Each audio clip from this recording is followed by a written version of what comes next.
George Brockler with you here. We are on the Thursday. We're firmly in March now. It's not just the start. It is it. March the 2nd, 2023. Outside, I expected something more, largely because the weather people told us to. If you remember, yesterday and the day before, they were very, very certain that we were going to get some type of light snow or rain. I'm interested to know if you received any. I didn't. There was a little moisture on the ground outside the building here. I don't know what that came from, but light snow to me had a different connotation. I expected stuff on the sidewalk this morning when we woke up or some sort of thing last night. Not a thing happened. The sky looked like it wanted to. It just didn't do it. So if you got anything at all, let me know, because this whole meteorologist thing is really starting to get to me. How about this? For today, 1 day later, they've upgraded the temperature they predict for today as the high by 7 degrees, up to 42 degrees. Folks, at what point do we just say we stop caring what you think? Let's just throw a dart at a board and pretend that that is just as accurate. 7 degrees is cray-cray town. We're talking about like a 20% change in their guess on weather. That's nuts. The rest of that prognostication for this week holds out true until Tuesday. I mean, consistent with what they said before, holds out consistent. But then yesterday they predicted Tuesday would be something like, 50 degrees. Today they've said, no. Actually, we think it's going to be more like 42 degrees. These are wild swings, folks. This is crazy stuff. If you got any light snow or rain, would you just text and let me know so that, listen, I'm thinking about a lawsuit. I don't even know who to sue or how to do it, really, because that's not the kind of lawyer I am. But I'm frustrated because I set out a warmer coat. I thought, this is the kind of preparation I need to get into, and we've been robbed of that right now. So if you want to text the show, and I hope that you do, you can reach out to us off the app, the 710 KNUS app. Great way to listen to clear signal, or 710knus.com. You can also, thank you for the reminder, Mr. Radio Guy. The YouTubes are up and running, and you can check us out there. If you subscribe, and only if you subscribe, you can participate in this entire jibber-jabbery process. And we've had more and more people chiming in. I like that quite a bit. It's just another opportunity to do it. You can also see us. I don't know how great that is. Billy's super good on camera. I've been watching him, and I'm not. I forget the camera's there. It causes me some clothing malfunction adjustment issues that it shouldn't. But then every once in a while I'll see it and I'll look in there and I'll be like, is it on? I don't even know. That's like bonus footage. I'm not even sure it's on. Undressed. Good. Yeah, it's weird. I've heard there's a small group of listeners of the show that are developing fan fiction about things that you will do when the camera's off. And it's just a rumor. I don't believe it. Hey, here's something cool up on YouTube right now. And yeah, there is. Oh, I see us. Ew. It is Colorado Undivided, El Paso Project, New Mexico Rancher. This is the interview that Steffan pulled off, which was super nice. That's cool, man. They're starting to put up some of the videos from our trip last week. That's really, really awesome. But listen, go out there. I'm going to do it right now and look up 710 KNUS. I'm going to see what comes up. Oh, it's a little bit of prawn. No, it's not. Right. It's not. It's just us. No, now it's just us, Billy. In fact, we're dressed as we are today. Oh, there you are, there we are, looking in the camera. Instead, I'm looking at the computer screens. What a wingnut. Listen, we've got a show coming up to you today that's going to include a lot of discussion of some stuff. We really do local quite a bit, and we'll continue to do that. We're going to end the show with a big guest, and I'll tell you about who that is after we get to that point in the show. But in terms of just updating you on what took place yesterday, I really don't have anything all that awesome to report. I played no role like Steffan did in any sort of policy advocacy, anything like that. I did fire off, and I think it's going to go live, my column for the Denver Gazette, and I will subject you to that here if I can find it online, if they've printed that whole thing. But the big event of the day, and it wasn't the basketball tryouts, although it's a tense moment, folks, because we're getting into that point of the week of tryouts for middle school basketball, and to just set the stage, Graham's a 7th grader. Super, super athletic kid, loves competition, just loves, and not in that mean kind of way, like I have to defeat you way, but in a, I want to win, I want to do my best way. And his main sport is not basketball, but he loves basketball. His main sport is baseball. And so he is going out for the 7th grade team. There was no 6th grade team last year, so he couldn't do it. 73 boys Ooh. try out for basketball. They have A, B, and C teams. The A team are like the 8 best. The B team, the next 10. And then the C team is everybody else, and they end up dividing them into now 6 C teams. Ouch. Yeah. How do they get games? Wow. Yeah, great question. So it's yeah. weird because apparently because the schools can't host all these things. There's only one other middle school that has 6 teams, and it's Mountain Ridge, which is the feeder school for Mountain Vista. It's got to be a big middle school. Coincidentally, huge. Yeah. But coincidentally, Mountain Vista is ranked as the #1 basketball team in the state of Colorado going into the grade 8. They were most of the season, well, off and on. And the #2 team, Rock Canyon, which is what my son's middle school feeds into. So a lot of great basketball in the area. These are legit players. And these are kids who get, they play year round and they get all the fun. So we're going to find out today if Graham is being considered for the A or the B team. I asked him, he's very, very candid about it. He's like, look, Dad, there's some tall guys there that this is their main sport and they're probably better than I am. Here are the things I need to do better at. I just hope to goodness, man, he gets on the B team. Yeah. And there's nothing wrong with the C team thing. Even though there's so many of them, they have to do games at opposite, courts because there's just so many dang kids. But I love that they want to play. And so that's a big source of tension for Graham this morning. I then took him and we went and sounds like a parenting decision. Here's the parenting failure. I don't know if it's a failure. Maybe it's a success. Yeah, let's talk about it. And it's going to result, by the way, Billy, in a 650 interview. Excellent. We're going to have a movie review, folks, because yesterday there was a sneak preview at the Arapahoe Crossing 16 of Creed 3. Now listen, my kids have all seen at least the first Rocky. Nobody really fell in love with the whole storyline like Graham did. So Graham has seen all the Rockies. We've watched them multiple times, and we're all agreed that really the franchise falls apart after Rocky 4, right? After he defeats Drago. Spoiler alert. If you haven't seen that, by the way, welcome to your freedom after 40 years of captivity. Exactly. But after that one, the franchise kind of falls apart. I mean, Rocky 5, I almost wish they could withdraw it and just set fire to it and pretend like it never existed. Just go from 4 to 6. Yeah. The one with Tommy Morrison. Oh, God, truly awful. But then the Creed came in, Creed and Creed 2. I mean, these are great movies. Creed 3 comes out. Yes. And I don't want to do all the preview. Sneak preview. But there we are sitting there, and it's pretty full, man. I didn't see too many open seats there. Yeah, for a Friday or a Wednesday night, 7 to 9. And I had the moments of guilt where I thought to myself, am I a good dad? Yes, you are. For taking my son to a 7:00 movie of Creed 3? Absolutely, because there are certain times as a parent, there are certain times in which your children need to learn that the rules can and should be broken. That no rule is going to be steadfast and always 100% right. That there are times and there are events and there are things in your lives that mean more. And this time of you sitting in that darkened theater with your son is going to be special. In fact, I would be willing to put money on the table that there are memories that he had last night that he will be talking about with his sons and his kids 30 and 40 years down the road. So that's worth it. Much better than him being at home, making sure all the homework was done, or sitting in his room. I'm going to need you to send a message like that to another parent. I'm not, they'll remain nameless, but I agree. And I tell you, I remember when Raiders of the Lost Ark came out. I mean, that's 1981, right? So this cat right here is, I'm 11 or 12. I can't remember the month it came out, but I do remember my folks thought this was going to be such a great adventure movie. They wanted me to go to it. And so they took me out of school early, and we waited in this long ass line. And I want to say it was the Cooper 7, if it was way back in the day out there. Okay.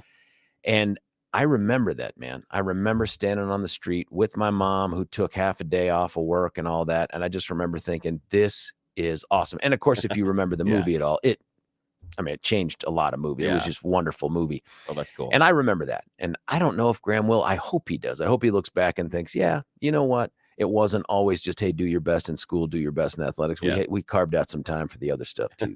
I did something like that when my boys were a little bit younger. We have a video game that we play, and we've been playing it for almost a decade together. And this is early on in the life cycle. So this is probably 7 years ago or so in the game.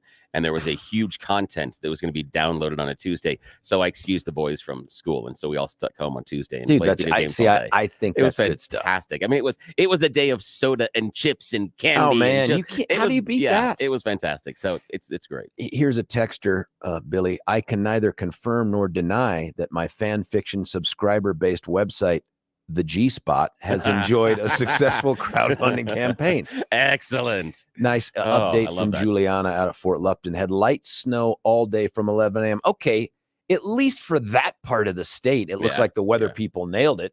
Seldom showed on the ground except for pavement was consistently moist. I want to tell the person that's helping out with the fan fiction. I'm just saying we still do need some advertisers here for You Choose the News. I'm just saying that there's an opportunity here for what take advantage of it. Nothing. It's not. You're not in this conversation. I'm sorry. I was reading text. Yes, I'm talking to the texter from Joan. Yeah, no, not to you. Joan. This is between the texter and I. It's we're together. Joan says she went to her family home in Applewood Knolls. That's a beautiful area. One of the last great areas where you can get these older ranch style homes with giant yards with giant trees. I mean, they just don't make it like that anymore. For my birthday dinner. Happy birthday, Joan. Oh, happy birthday. I didn't know it was your birthday. You didn't text us happy birthday to me. Well, George would have done the happy birthday dance.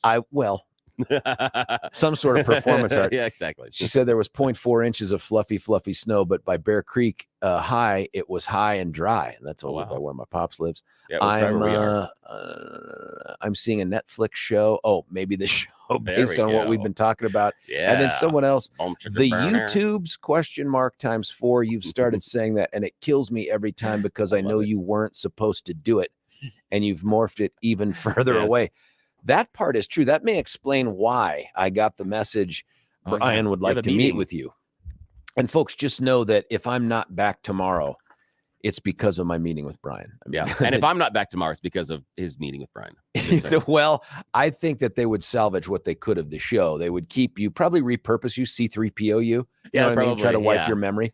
But I think for me, they would just move me on, and all of a sudden it's the Jimmy Show or something, you know, or Deb has figured out a way to pick up the first 4 hours. There's a guy doing balloon animals. Yeah, just hope, cross your fingers one way or the other. I don't know what you're hoping for. So I'm going to have Graham on as he drives to school. And when I say he drives, he's not behind the wheel yet. He's only 13. Good. That'll be next year. I will have Trey driving, Jeff in the co-captain seat, and then Graham will call in at 6:50, or we'll call him most likely, and we'll get that sort of movie review. I told him no spoilers, but we'll do the movie review at that time. Excellent. That means we got to take a break and get my stupid stuff out of the way. Do we want to do the good stuff, the legitimate news first? Yeah, we can do legit here right now. Yeah, do we want to do legit news first? But by the way, Billy, it still smells fresh. I don't want to be disrespectful. Yeah. Anything exciting happen with you, or maybe the Hamilton Beach sandwich maker? I don't know. No, but in fact, something in my throat there. No, nothing too exciting around the home. I did get snake stuff ordered. Right now I've got kind of a bit of an issue. I've got snake? No, I've got a car tire that is slowly losing air, and so I need to fill it up about every 10 to 13 days. Buddy, that sucks. Yeah, and the problem is this: it is not enough of a problem for me to go to the shop and have them take it for that half the day and need to be without a car, but it is inconvenient enough for it to make me angry about it about every 10, 14 days. Can't you use that stuff you spray in the tire and it coats it with some sort of I've thought about frosting? that one. Yeah, I've thought that about some time, but I don't know what I'm gonna do. I think it's called fondant. You spray it in your tire. Yeah, I've also got the car has a little bit of an idle problem. It's idling a little heavy, and so I'm wondering if one of these spark plugs is misfiring. But the problem is that I want to try to figure out what it is before I take it into the shop. And so I'm just one of those guys. And so I'm trying to figure it, and I'm idling it at different times and different temperatures and for different lengths. I can't imagine. Look, you take it to the shop so you can find out what's wrong with it. Like finding out it's like diagnosing yourself before you go to the doctor. Doc, I've done a lot of WebMD. Pretty sure it's the herpes. Yes, but I want to get your confirmation on it. Like nobody does that. I think it's just like, hey, it burns down south, and you go in and see the doctor. No, right? I always want to have an idea of what it is before I drive in there to make sure that then when they're telling me things, whether or not it jives. And so I just want to see if it's tacking correctly. Now I do have a shop near the house that I trust. They've always done a good job on these cars for us, but I just want to know. In fact, I don't believe you. I believe instead you write down your prediction and you put it in a sealed envelope. You go to the shop. And when the guy tells you what it is, you hand him the envelope and go, open that right there. And he pulls it out and you're like, nailed it. You know? I will admit that I've even taken it to another shop and just had them do the little Cody diagnose thing that they do for free. Yeah. Just so then I can go to the other shop to tell them, hey, this is what oh my goodness. Yeah. O'Reilly Auto Parts will do that for free. They'll put the little diagnostic thing in there and there's so many things I've learned from you during our show, and I've adopted many of them. That will not be one of them. I'm just driving, like yesterday, I had to take the car and I'm just like, tell me what's wrong with it. The only thing I objected to was somehow, and I can't really describe how it happened because it could lead to a ticket. The back reflector on the bumper broke. So I'm texting the dude. He's like, hey, your car's almost ready. I priced out that reflector. It's 77 point something bucks. I'm like, for plastic? And he's like, yeah, it's just the blah. I said, is that all it's going to cost? 77. I said, what's the labor? And he texts me back, it'll be between $40 and $300. And I go see him when I pick up the car. I'm like, what? That's a pretty wide range, right? Yeah. And he goes, yeah, but what we don't know is if we can put it in without having to take off the bumper. If we have to take off the bumper, I said, there's no book that says this is how you replace this. So you can already know the answer. He's like, no, my guys can't know until they get into it. So I'm like, I'm showing him. I just cross my fingers and go, pretty please only be a total of $117. Don't be closer to 400. And he looks at me and he laughs and he goes, yep. And I said, no, there's no chance I'm going to do that. How could you with a straight face say, sir, I'm charging you $400 to replace a reflector on a bumper? I mean, it just seems like even $77, but I'm like, okay, it seems like an intelligence test. I'm the one that broke at that it, point. But or maybe I'm not the one that broke it. But however it got broken, I just thought this is ridiculous, Toyota. Yeah, that come on, man. That is ridiculous. We can't tell you till we get in. I mean, it's almost like doctors. Exactly. It could be a tumor. And we've done a whole bunch of stuff. Or it could be a Skittle. It could be a Skittle. We're not sure. We won't know until we've got you open on the table and bacteria jumping into your abdomen. And we'll be able to tell you. I'm like, can we wait for the Skittle to pass or whatever? And, this is just, again, these are probably people who are married to meteorologists. Like they live in a world where things just change at any moment. All the time. Yeah, but it's all science. It's all it's engineering. It's all very, very technical. We don't walk into a restaurant and they go, well, that steak you ordered could be $15 or $175. We're not sure Won't yet know till it shows up on the plate. Exactly. Like that's crazy.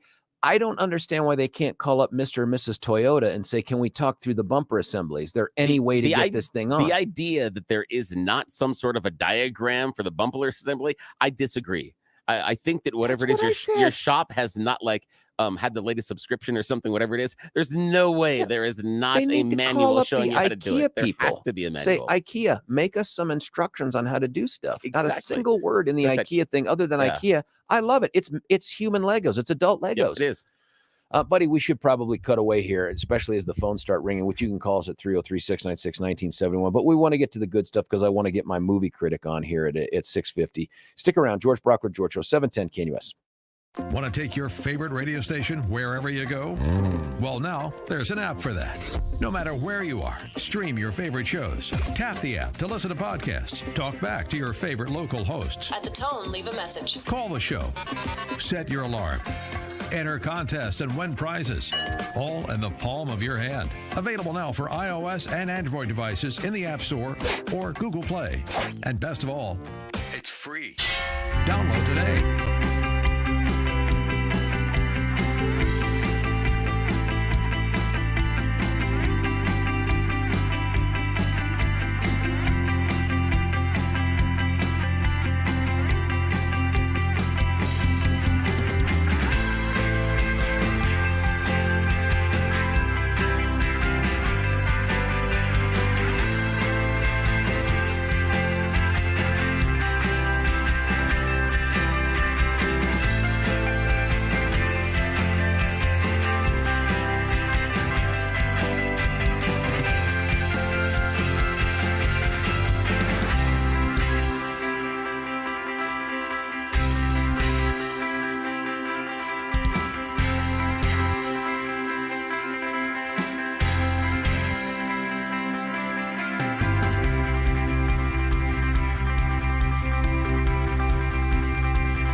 Another sweet blast from the past here. Talk This Way on the George Show, 710 KNUS. If you're listening to the podcast, of course, you do not know about the Run DMC Aerosmith mashup there that took place. I think that relaunched Aerosmith, man, back in the early 80s. In many ways. Yeah. Yeah, huge in the 70s and then kind of disappeared for a little bit. And then, man, that Steven Tyler voice, you just can't get past that thing. Anyway, buddy, I want to turn over the mic to you for a lot of reasons. One, I just think it puts our FCC license in jeopardy in a way that I want to see how it shakes out. Me too. But two, it's the best part of the show. And that, of course, is the Thorpe Report. And you choose the news, William. Well, good morning, sir. As you were talking about earlier, it's probably safe to say this winter Colorado is a little more extreme than expected. Winter weather record keeping, by the way, runs from December 1st through February 28th. And the average temperature in Denver this winter was 28.5 degrees. That is just our 14th coldest winter in Denver history. Record goes back 151 years. NOAA, the National Oceanic and Atmospheric Administration, called for average temperatures for about 31 degrees. So our average temperature is about 3 degrees below those weather prognosticators. Yes, we know how well they're doing. I know. Elsewhere, more than 290,000 families across our state are soon going to have less money to spend on groceries.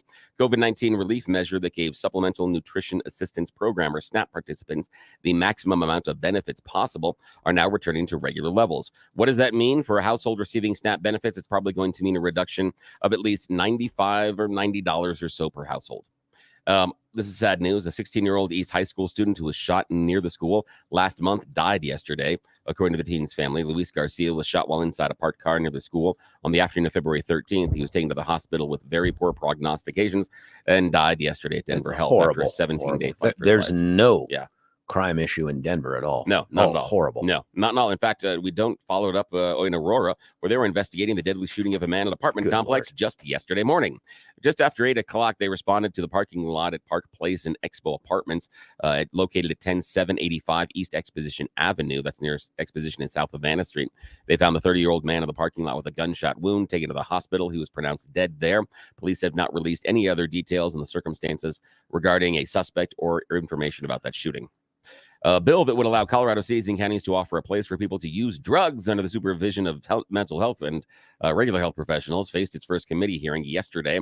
Our very own Steffan Tubbs testified there. And he'll be joining us. I'm sorry, say the name again? I'm sorry, Stephen Tubbs testified, and he'll be joining us at 8 o'clock this morning.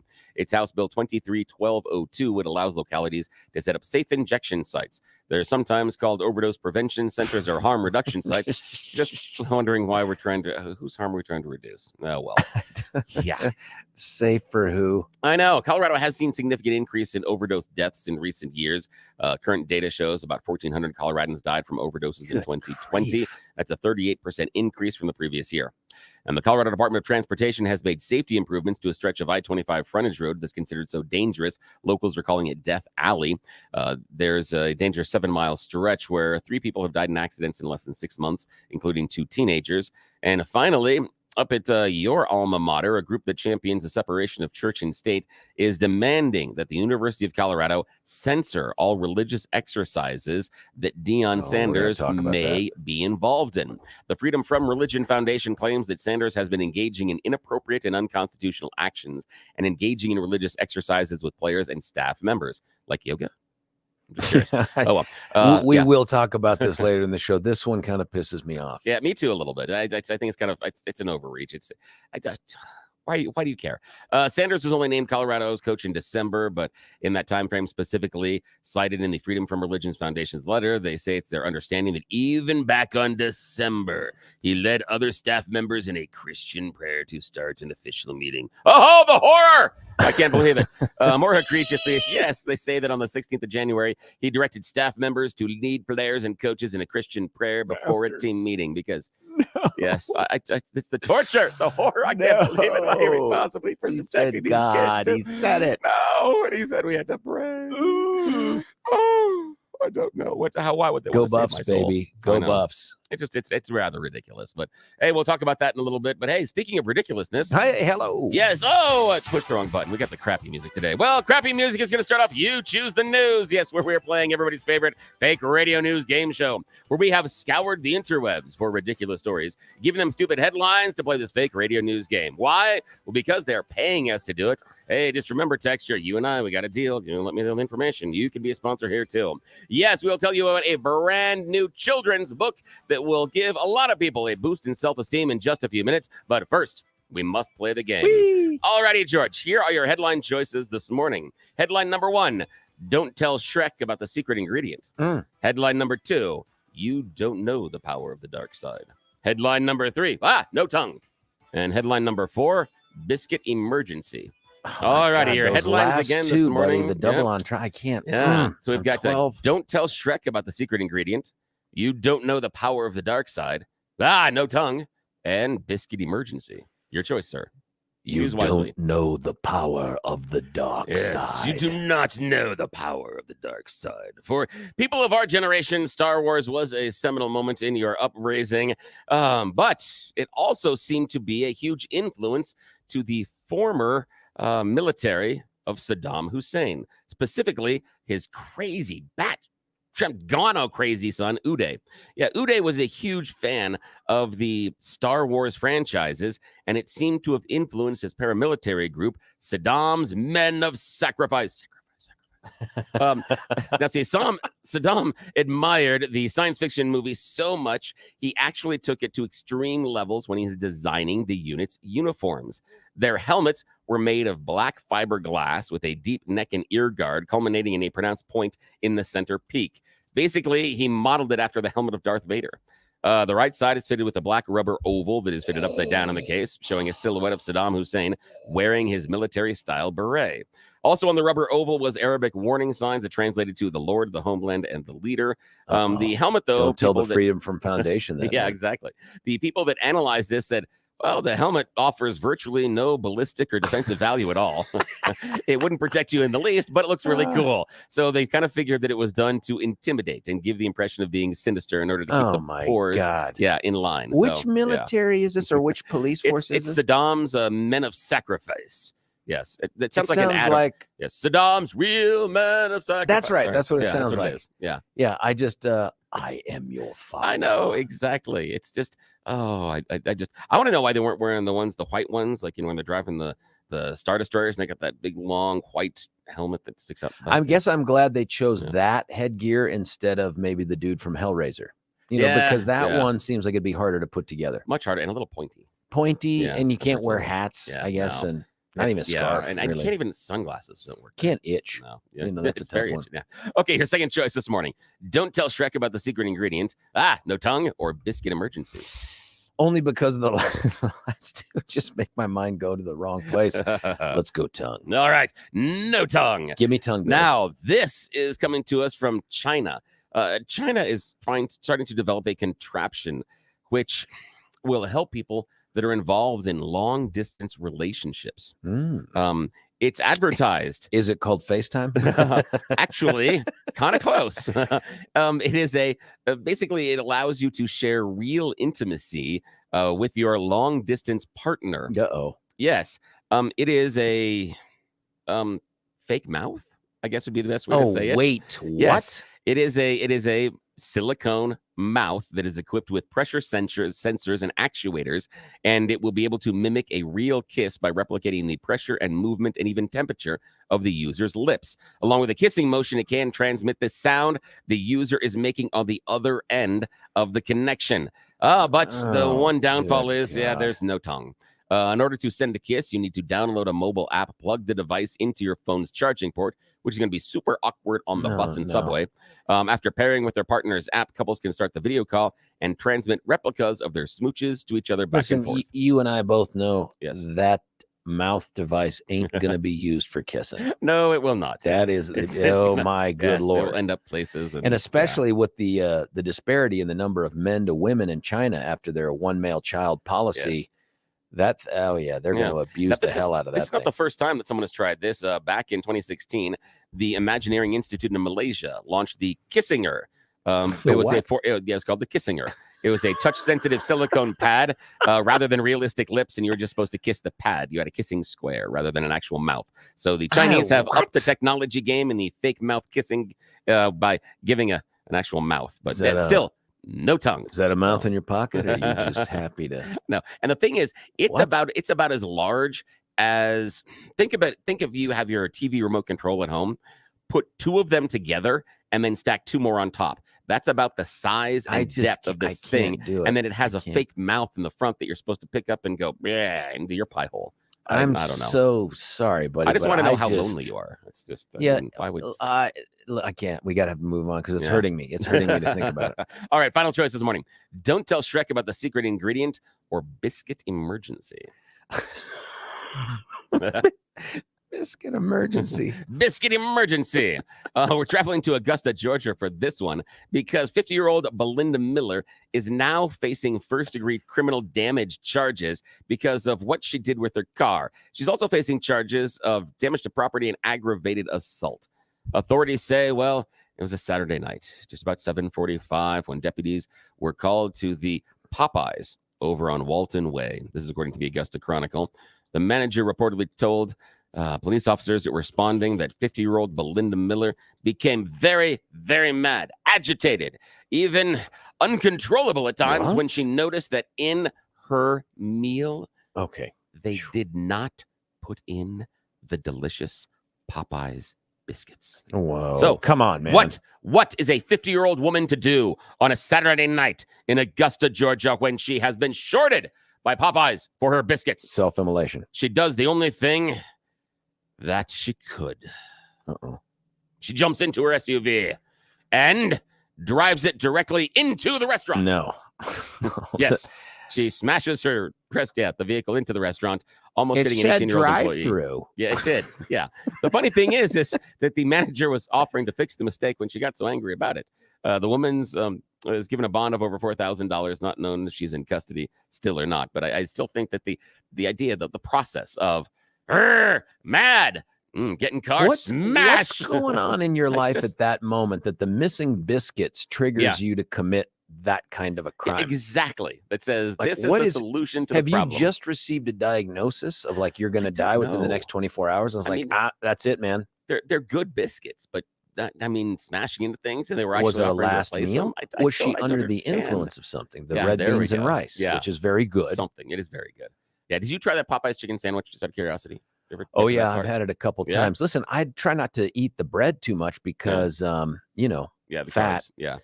But I can't help it, man. It's really good. The other one we tried, and I tried to do it homemade. It was okay. Was, if you remember, KFC went to a Cheeto chicken sandwich and jammed it in there. And I figured, man, how hard would it be for Dad to pull that off? It wasn't that hard. What we need is the Hamilton Beach Cheeto chicken sandwich maker, Billy, if you could find it, or invent it. Breading, I've got a problem. I can't. The whole things I can cook, I can't pull breading off very well. That, and I can't make pancakes. Listen, I refuse. Okay, you just haven't tried, buddy. You are pulling off things. Folks don't know this. Off the air, Billy will come back, and it's either a picture of a snake, and they're always doing well, or he has figured out a way to create some delicacy using a Instapot, some airplane glue, and some meat. I don't know how he does it, but the idea that you can't lick breading, so to speak. It's a weird one. That one, and I'm awful at making pancakes. I suck. What? At it. And I don't know why. It's impossible. My wife is great at it. Have you tried them in the air fryer? I haven't tried. That's interesting, though. Well, unfortunately, that's it. That is the end of today's game. Yes, as always, George is your perennial winner, and I'm a giant loser. But today, yes, you have the opportunity to buy a brand new children's book at a special discount. Now, some kids in school, they struggle. They've got ADD, low self-esteem, and that's where our brand new book comes in. You've heard of Where's Waldo? Well, this is Here's Waldo. Yes, it's just like Where's Waldo, but it's for those kids with ADD and low self-esteem. Very easy to find the large striped-shirted man right there in the front of the page. If you can't find him in those other books, Here's Waldo is going to make sure that you are always a winner. All righty, back to you, sir. That's a great one, man. Here's Waldo, and it's just a series of pictures of Waldo. Everything is Waldo. Like, find the thing that isn't Waldo. Buddy, we've had a texter that has let us know that the kissing device that you referenced is the same device that was made an appearance on Big Bang Theory. Oh, now okay. I'll That makes admit sense. I have seen that show Yeah. several times, but I was not an avid watcher. I liked it. It Yeah, I always wasn't made me either. laugh, but Yeah. I just couldn't get hooked. Maybe I'll go back and do it. Would make sense based on those characters. It makes sense they would have the kissing device. That would Yeah. totally make Yeah, sense. that would. It's a good They'd have to show for practice. that. Yeah, it is. That is Yeah. good. Listen, Billy, Where's Waldo and Here's Waldo? That Yes. was genius. Some of Thank the you. other I have my stories. moments. I don't know where you find this stuff, man, but that was great. Listen, we're going to cut away for a break here. And when we come back, we missed that last story. I'm just saying, if you're ordering things online like nutritional supplements, check the ingredients because you might be surprised. What are you talking about? Just Wait, saying, what? You might be surprised that inside of some of your health nutritional stuff that you order online, you might be surprised at some of these secret ingredients. Like, what are the secret ingredients? I don't know. Is this part of the story that's going to show up tomorrow as the losers? I actually technically I'm not going to be here, so we can do the story right now. Billy, Yeah, I forgot. I'm that headed. you Yeah, weren't I'm headed. gonna be here. I'm not jumping on a jet Billy, plane. But I tell won't the be here. 6 o'clock listeners who drew the short straw. Kelly will be in the morning. Oh my! Yeah, so he'll be here this morning. buddy. But yeah, the other one is it's a story that this woman noticed that she lives in California and she's ordering health supplies on Amazon. And she goes through the ingredients and she's like, that's an unusual ingredient. What is that? I don't recognize that series of words together. She goes and Googles it and finds out it is donkey flesh. What? Yes. Not just flesh. Donkey flesh. It's donkey flesh. And What's the it what? is What mixed possible into product has that? It is mixed into a number of nutritional and health food supplements that are not necessarily always approved by the FDA. And there is now a question on online retailers like Amazon as to whether or not they can sell those because some states like California have really, really tight rules about what can and can't be and those type of things. Yeah. So shipping those across state lines might be an issue. But yeah, just make sure that check your ingredients because this one was surprised that she had a little bit of a donkey. So do you do the online Amazon thing and say there's some ass in my protein powder? Exactly, yes. Or how do you do that? Do you have to pay extra for the donkey show? I don't know. By the way, a quick gripe here. I ordered a bat for my son for baseball. Okay. I was thinking like cheap. No, not like a fake Halloween. spread the COVID bat. No. I'm a little disappointed now. First I was really he's outgrown the other one that he's had for 2 seasons. Yeah. And so I go to order him online, decent price and all that. Yeah. Not only do they not send the right size bat, they send the wrong make and model. And for folks that are out there with kids in Little League and other stuff, that's a big deal. Axe bats, which have a particular kind of handle and stuff like that. Kids like it. And then there's Marucci. And somehow we, instead of getting a white and blue 32-inch drop 5 Axe bat, which was what the picture said, we got some 30-inch drop 10 black Marucci something bat. And I sent in my critique of my review of the product. I said, absolutely the wrong product. I said, not only is it the wrong make and model, it's the wrong dimensions. The people that sent this out are incompetent. I wouldn't buy from them again. Excellent. I got an email this morning that said, this has violated our review policies. And here are the policies. And the only one that I think that it could apply is it can't be profane. But the rest of them, and I'm like, and they're like, if you'd like to try again, otherwise we're not posting your review. And I'm like, what? What was profane? What was profane? Yeah. I wouldn't put something like that. I didn't even spell out something like POS. Yeah, exactly. Or WT. I didn't do any of that. It was just straight up. So Amazon out there, and that's the second mistake they've made in a couple purchases. Normally, of course, I'm an Amazon guy. I'm thinking I may end up going Ken Buckville on this thing. Maybe we'll end up finding another way to do it online. It is so hard for me because I know it's so quick. Because it shows up as you hit send. It does, like right there. Oh. All right. Listen, the last thing I want to remind you about is that Advanced Colorado podcast. It is still out there. Michael Fields is still wicked smart. He still gets great guests about the topical thing. You can't get it anywhere else, frankly, than the Advanced Colorado podcast. It's called The Rundown. Go check it out, download it, listen to it. Easy to digest, 15 to 20 minutes. It's the kind of news that puts you in a place that your neighbors and the folks around the water cooler can't be because they don't have access to these kinds of subject matter experts. Go check it out and stick around. It'll be our review of Creed 3 with our subject matter expert, whose initials are also GB, when we come back. George Brockler, 710 KNUS.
George Bracco right back with you here at 710 KNUS. I have turned a parenting, perhaps mistake, perhaps a huge victory, into an interview with a subject matter expert on all things Rocky movies. He joins us now on the VIP line. Caller, what's your name? My name is Graham, but you can call me anytime. Oh, hello. 13 and precocious. Buddy, you and I went and saw Creed 3 last night at the Arapahoe 16 crossing at 7 o'clock. First off, was that a good or bad parenting decision? It was a good parenting decision. Do you think so? Yeah, I got all my hours of sleep still. You Feeling very well rested. Okay, well, it's like I wrote something for you to read when I had you. I didn't. That's, of course, all just natural. Now, you have grown up loving the Rocky series of movies and the Creed series of movies. Why? Because you can, like, picture yourself in the movies. Like, I don't know. And everyone likes to root for the underdog. Everyone likes to root for the underdog. And does it give you inspiration, like in other athletic endeavors, to try your best and all that? Yeah. You can, it's like, it also some hype, especially the training scenes. Oh, yeah, with the music and stuff. Although, let's talk about Creed 3 now. How does it compare to the first two Creed movies for you? How would you rate it? And again, no spoiler alerts here. I don't want to talk about all the many people that died throughout the movie. I mean, it was much like John Wick meets boxing, and I don't want to go into the details, but go on. It was different. I think it was Michael B. Jordan's like first time directing. Yeah. And what was different about it? Or like first movie. It was more like it was like more away from boxing, but there was still boxing in it. It was just like kind of like a story for his Adonis Creed. Like, just, I don't know. There was a lot of backstory, a lot of character development.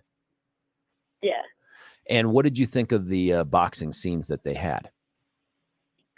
I thought they were good. They were like, the punches were louder. That's one thing I noticed. Well, we were also sitting in that special Dolby theater where every sound makes the chair move, you know? Yeah. It was like, the film making was also different in like the fighting scenes than the other ones.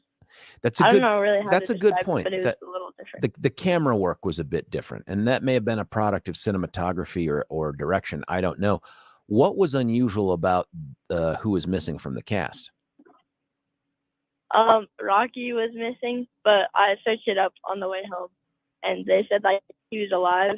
He just didn't really fit in the story that Michael B. Jordan was trying to tell. It's interesting because I can see that, because this was really it's just like a transition movie. Like, Rocky isn't killed off, he's alive. There's virtually no reference to him at all. There are a lot of references to Apollo, of course, but it's weird that here's Creed at this place in his career where these things are happening. And, you know, as every movie in the Rocky series has, there's a moment when the champ is down. You know what I mean? Like they're at a low point and all that. That's usually when you would expect Rocky to pick up the phone and go, yo, Adonis, Donnie, you know, that kind of thing. It never happened. And it didn't occur to me until towards the end, where I'm like, wait a minute, where's The Rock, man? Yeah, I thought he'd be in like the post-credit scenes or something. But on if you had to rate just the Creed movies, 1, 2, 3, where does this fit? This one's probably like third, but not because it's worse. It's just like different. What do you like the best? What's your favorite Creed? Probably 2. Two's pretty good. How about the Rocky series? What's your favorite Rocky? Probably 2 also. And then it's hard to rate them because like they're all really good. Buddy, can you do us a favor? If you remember, you've been quoting Clubber Lang from Rocky 3 for years. I used to walk you around to people on the sidelines and be like, go ahead and tell them, can you do a line for us? What's your prediction for the fight, Clubber? Prediction? Pain. Buddy, I will Nice work. I will call you when we get off on this break here so I can check in with you and your brothers on the way to school. I love you, son. I'll talk to you soon. Love you too. See you, buddy. Hey, that was Graham B. He is our resident expert on all things Rocky. When we come back, we're going to change it up and talk about some national and some local news. Stick around. It's George Brockler on the George Show, 710 KNUS.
kind of like to wait for the drums. If we get there. Wait. No, we're not going to get there, are we? We're going to have to, because it's like a 40-minute song. I mean, it's brilliant, but at some point, wait. There it is. Oh, yeah. And as we wind on down the road. Stairway to Heaven. For folks that are listening to the podcast, you're like, what in the hell is he talking about? It's because we just can't get the music over there. There's some licensing thing or something. Mark Crowley, I imagine it's lawful, but with Mark, it's about 99% law, 1%. I don't want to do it. No, I'm kidding. It's probably a law thing he's saving us from. Here's the deal, folks. I am a University of Colorado at Boulder two-time graduate. I, like Tommy Boy, spent 7 years in school. 4 of it, though, was for the undergrad that got me the double major in economics and political science. You've already heard the story about how I segued through the assistance of God and poor performance on a true-false quiz out of aerospace engineering into those other softer sciences. And also I went to law school there. The program when I was in school was wonderful. We won a national championship under Coach Mack there. It was, I mean, as you can imagine, college student going to a field that was still wet. And when I say wet, I mean, it still sold beer. It still sold Coors beer there. In fact, if you remember, Tom Osborne from one of the other schools that'll remain nameless actually complained to the NCAA about having to come to Boulder to play because the students were so out of control, because it was one of the last remaining NCAA schools that still sold alcohol. Now, in the 30 years since then, I can't tell you what the rules or regs are. I just remember that being a complaint. And we had a great team. I mean, the names are crazy that we had on there. I mean, we had CJ, we had Bieniemy, we had Canavis McGee, Alfred Williams, receivers. We had Heisman Trophy winners while I was there in high school, Rashawn Salam. I mean, it was the heyday. Even under Slick Rick Neuheisel, things were still going well. And then, you know, we've had a couple good coaches since. Barnett's been great, but we really trailed off. And we were 1-11 last year. 1-11 sucks. The only redeeming part of that is that victory was over CSU. So, I mean, that's the only thing that makes the season. It's kind of like if the Yankees lost every game of the season except the ones to the Red Sox, you'd be like, it was okay. I mean, it wasn't great, but it was okay.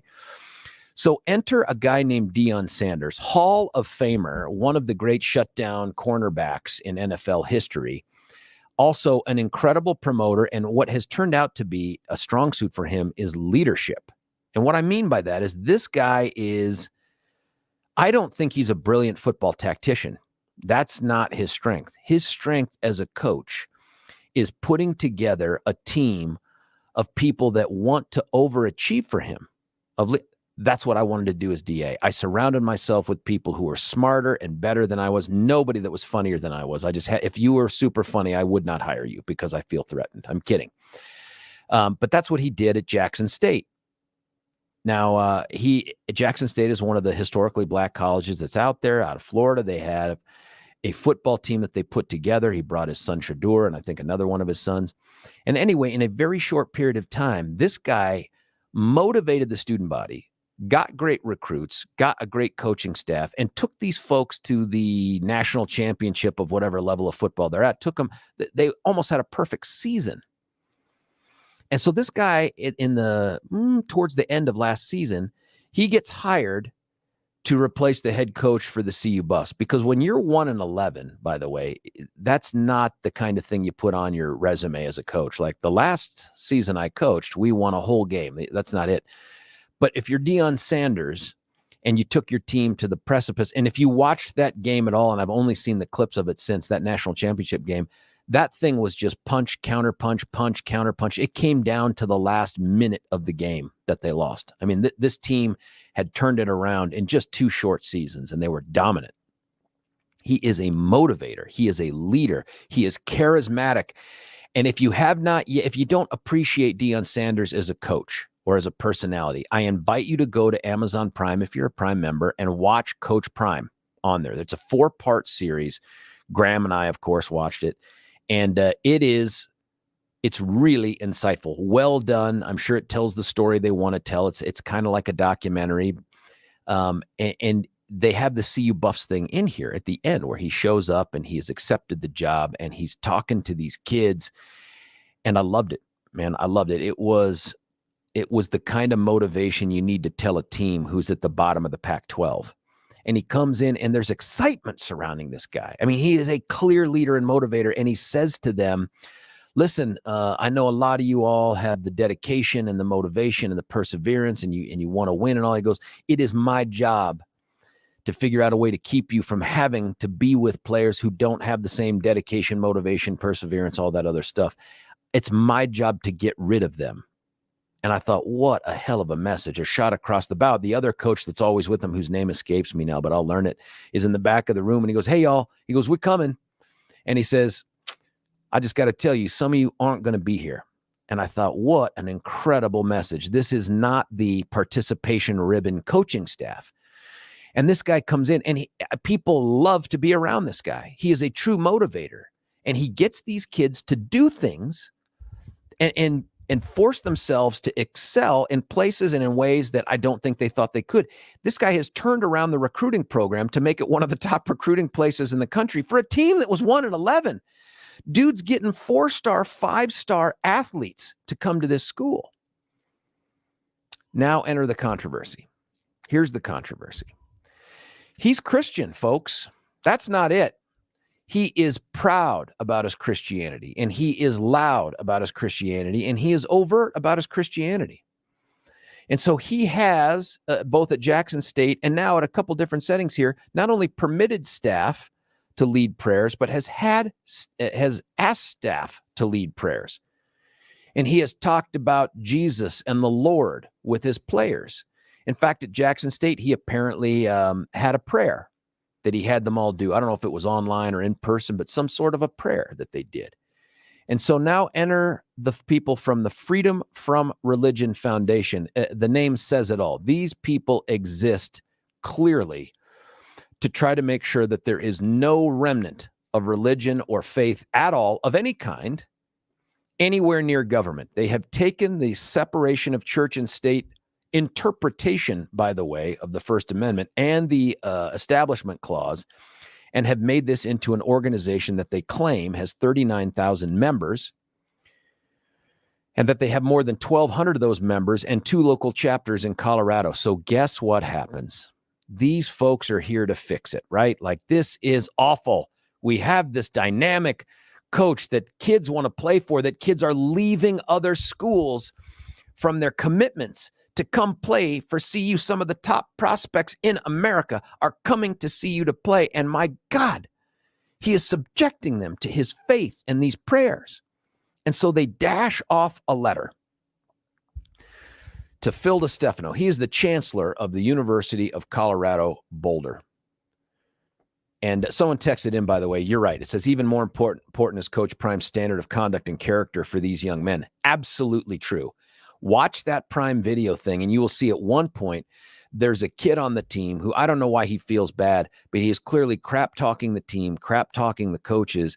And so Prime doesn't identify who it is, but he talks about, hey, a member of the family, saying bad things about the family, acting like they don't want to be part of the family. I've given them a chance. I want to take a vote from the team. And the team votes to get rid of this guy. He's a legit quality player, too. And they cut him right there. They just vote him off the island because of his conduct. And I'm like, yes, please. More of this, right? Like, you lose all this stuff after the high school level. I mean, you just worry about winning, supplanting the character part of the student athlete. He does not do that. He will bench dudes if they're not living up to the standards. Oh, not going to class? Yes, you're just not going to play. Where do you get that? So now he's got this prayer thing. So here's this Freedom from Religion in a letter dated January 24th, sent off to the chancellor of CU, Phil DeStefano. They write things here, and they're talking about their great concern. And here's some of the quotes.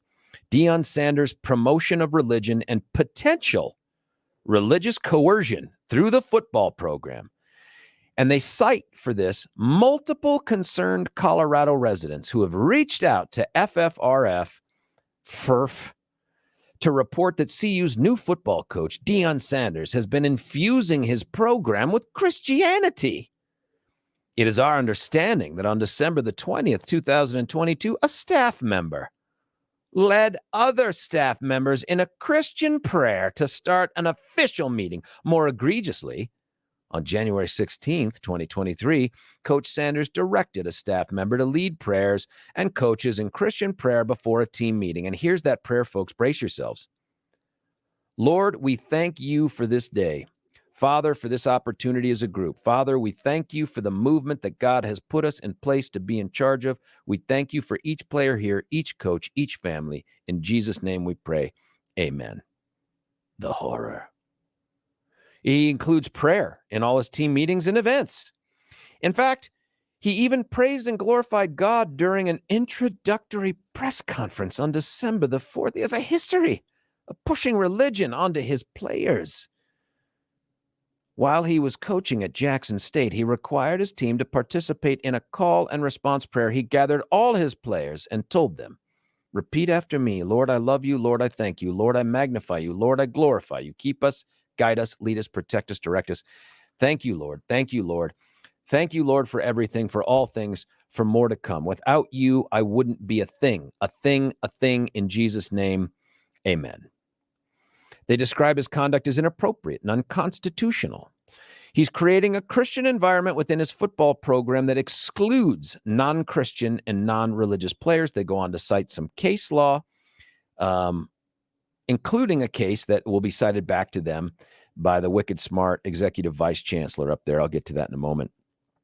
They write the University of Colorado's authority over student athletes is similar to that of the Virginia Military Institute, which had a case that came out against it, in that much of the players' conduct is closely monitored, directed, and critiqued by coaching staff.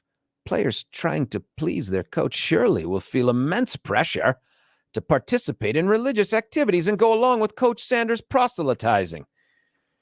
They go on, more and more stuff, more words. The University of Colorado must take action. We further request notification in writing of the actions the university is taking to ensure that Sanders will not continue to proselytize to his players or subject them to coercive team prayers.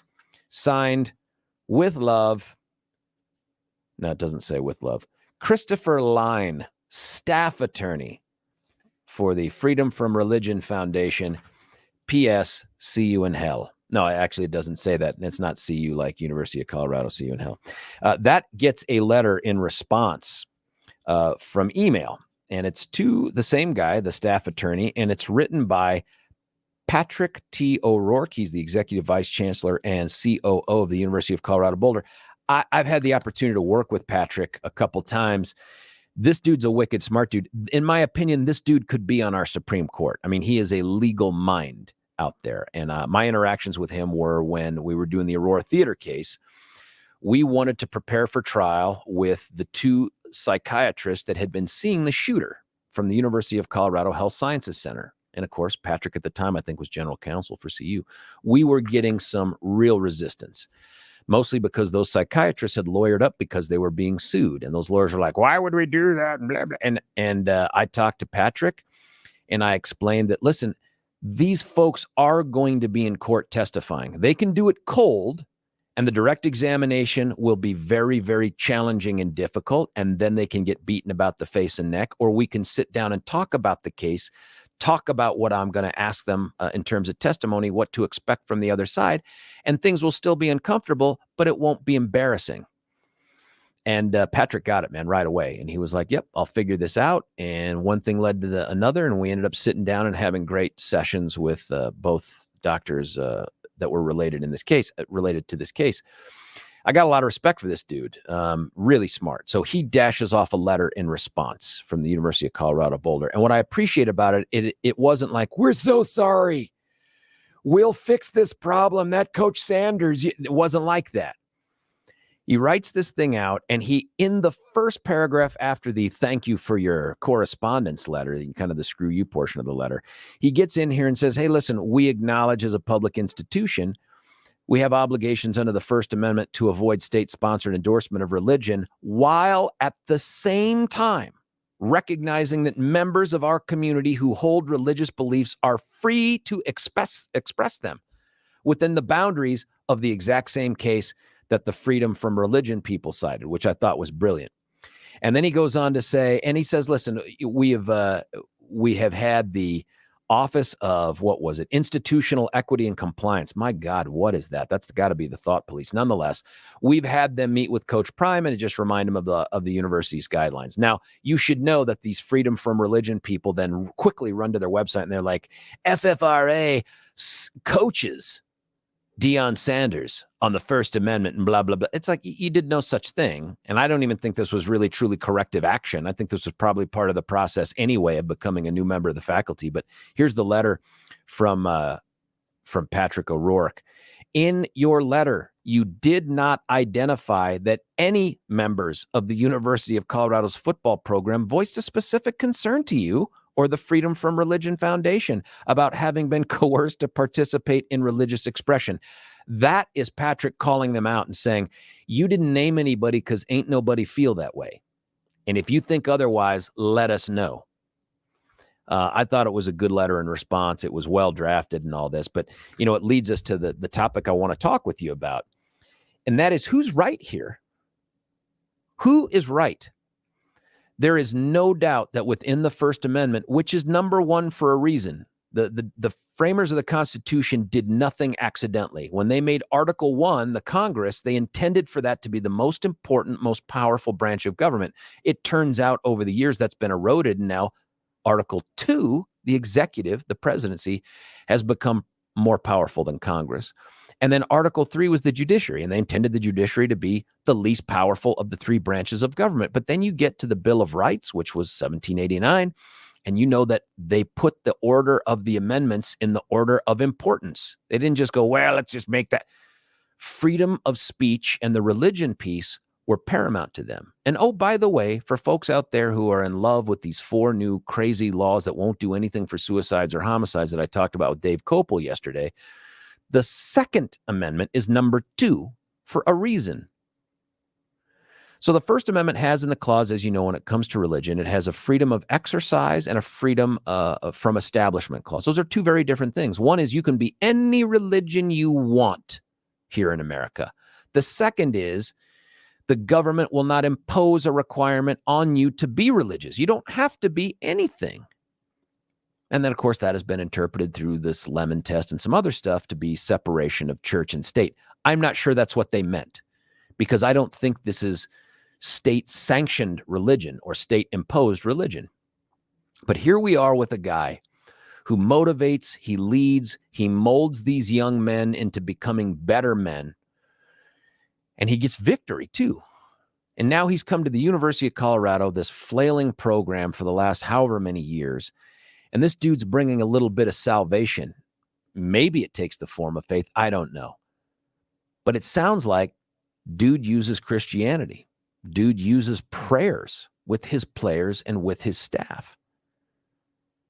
Now, separate from what the law says, and I don't think he's in violation of law, is this okay? Is this appropriate? Or are we at a place now where we can't have coaches pray with the players?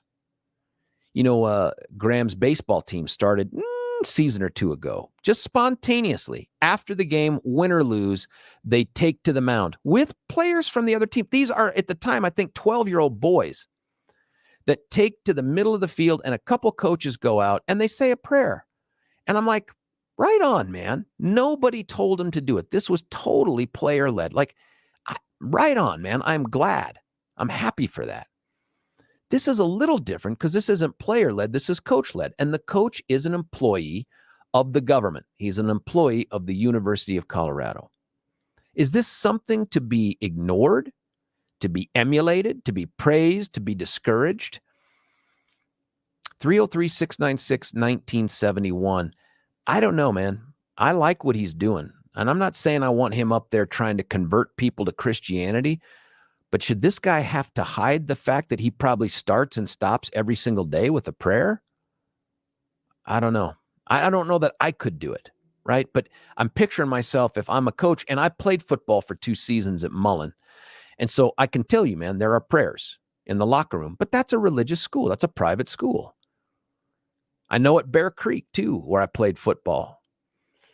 Similar, not the same, similar And I never heard anyone object. I never heard anyone. I never saw anyone. I never had a friend pull me aside afterwards and go, man, I sure wish Kintz would stop talking. Never heard that. Coach Kintz was our coach. Never heard any of that stuff. I don't know. 303-696-1971. Does this make us a better or worse people if Coach Sanders is permitted to continue to do what he's doing, what's been described by the freedom from religion? What were they, association or cult or something like that? I can't remember. Listen, I want to get to your calls. Already we have Brian and Dwayne on the phone, other lines ringing. Fill up those lines, lots of texts. I'm anxious to hear what you have to say about this. 303-696-1971. We're going to cut away for a break, and when we come back, it's going to be you, me, and Coach Sanders. George Brockler, 710 KNUS.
George Brockler right back with you here on 710 KNUS. Phone lines be full. You're going to get a chance to join them. I'll let you know as folks drop off. Brian from Arvada, you're on 710. Brian, what are your thoughts, man?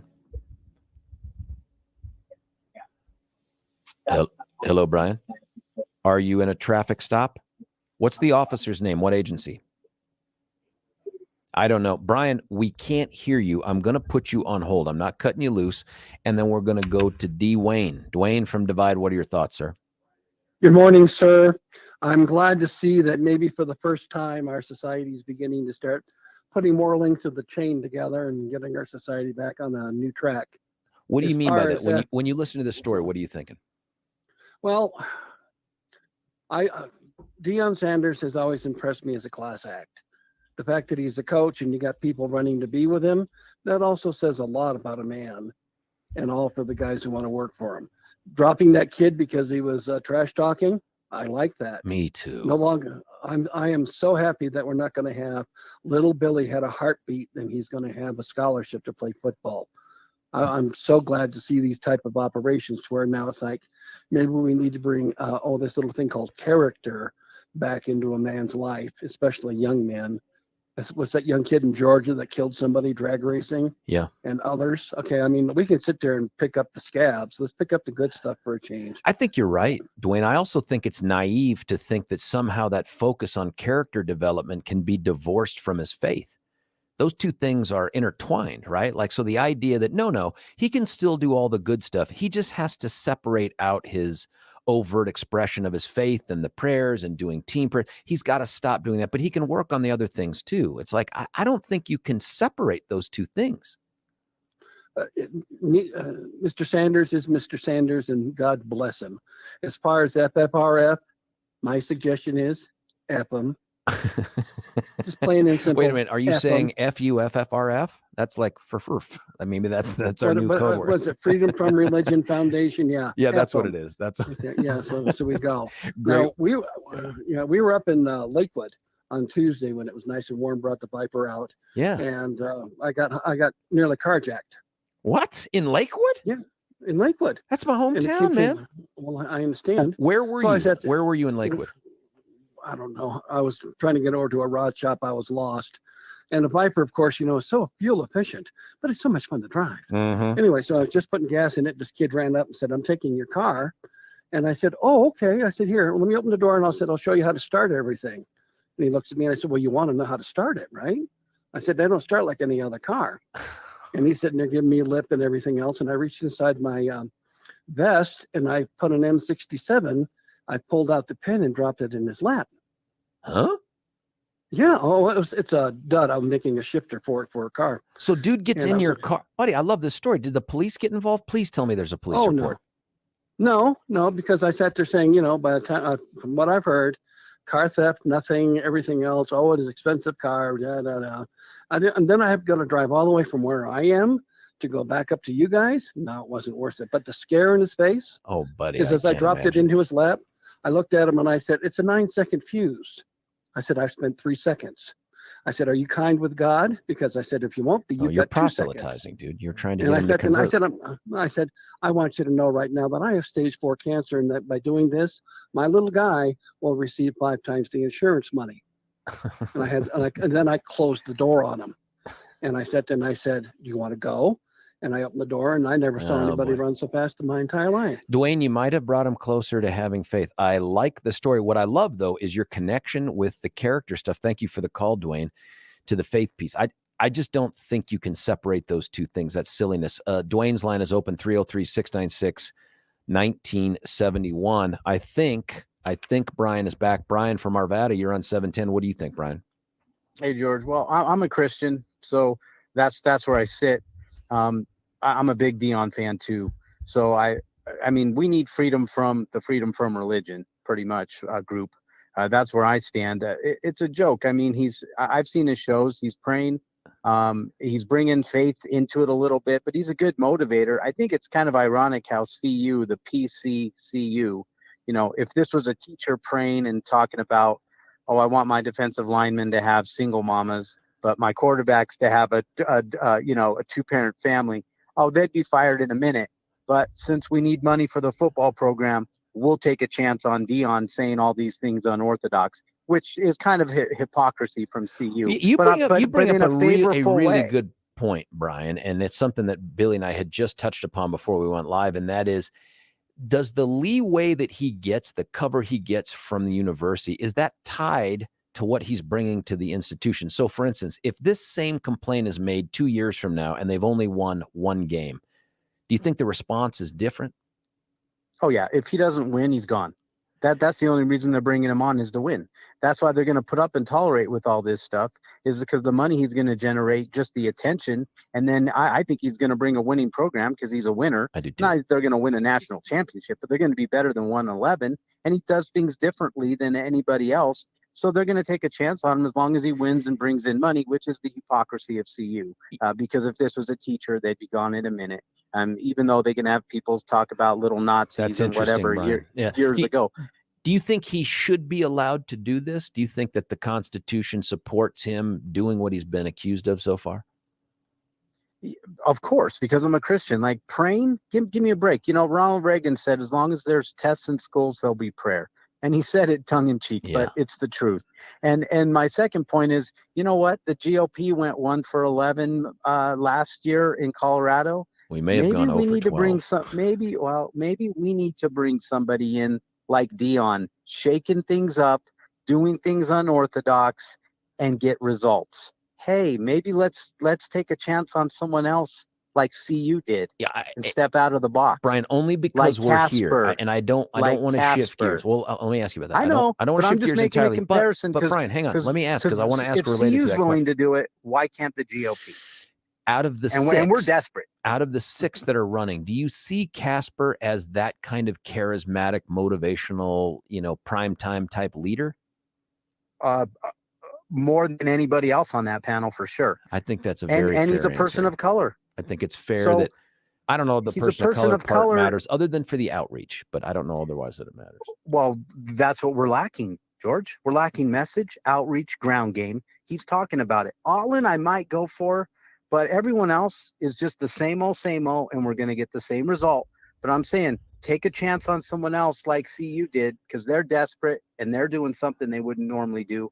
It's time for us to do something we wouldn't normally do. Big Deion fan, though. I mean, praise God, praise him. I mean, praise his program and bringing God into it. And he's taken it off of him for once, which was weird, because he always used to be a cocky guy, and I'm not big about that. But now he's bringing the attention more to God. Hey, I'm all for that. Yeah. We all have conversions. We all have moments in life where we're like, it's not about you. He's come to that, and he's teaching these kids things that are going to not just help them in football, but in life. I mean, isn't that what you want in a coach? Yes. Yeah, you do. But again, the only trick here is if this dude was coaching for a private school, no one's having this conversation. It's because it's the University of Colorado Boulder. And Brian, thank you, by the way. Thanks for calling back and being on the line.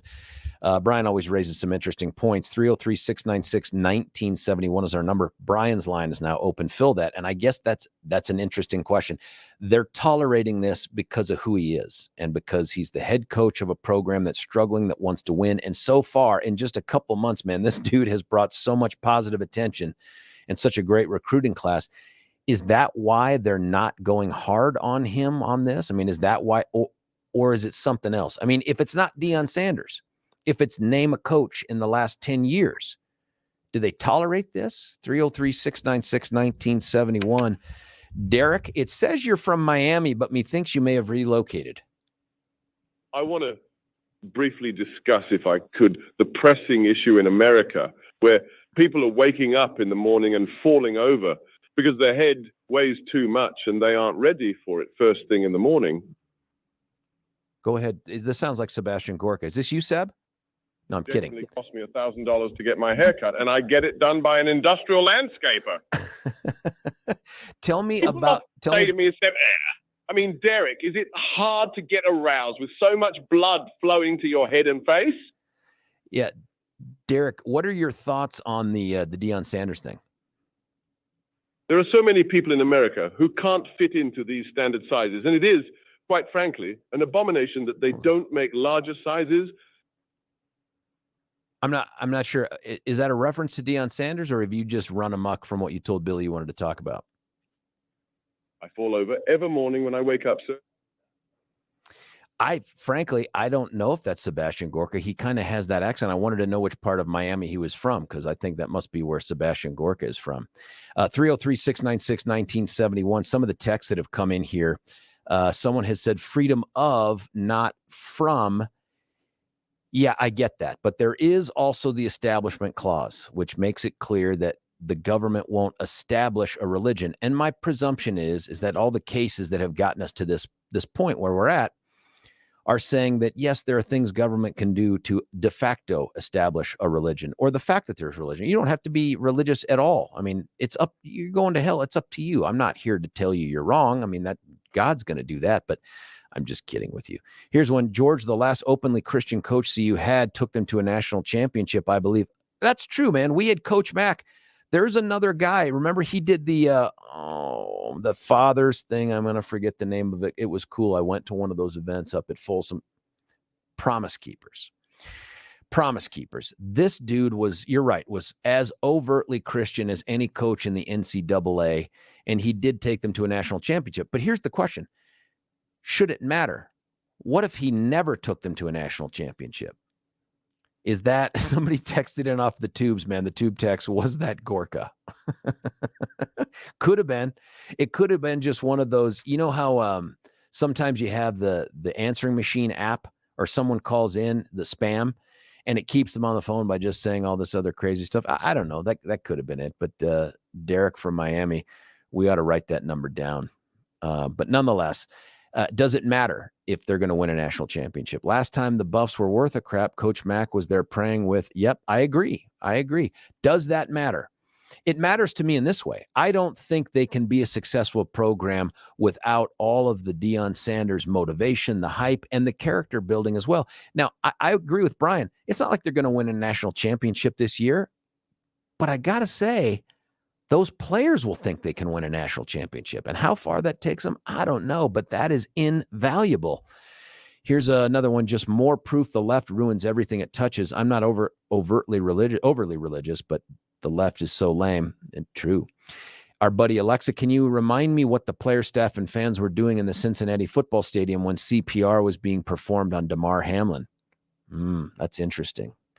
And I'm certain that they were praying for him. And I'm certain that's what we heard on TV as well. What did people text about, and what did the mainstream media say? Kind of remember people praying in the stands and thoughts and prayers. Is the Freedom from Religion group also going after the Buffalo Bills players? No, and you know why, Alexa? That's because they're not a government offshoot or a government agency. But I wonder if this took place in college, between two state schools. Wouldn't the same things be taking place? National championship between two state schools. Let's just pretend that.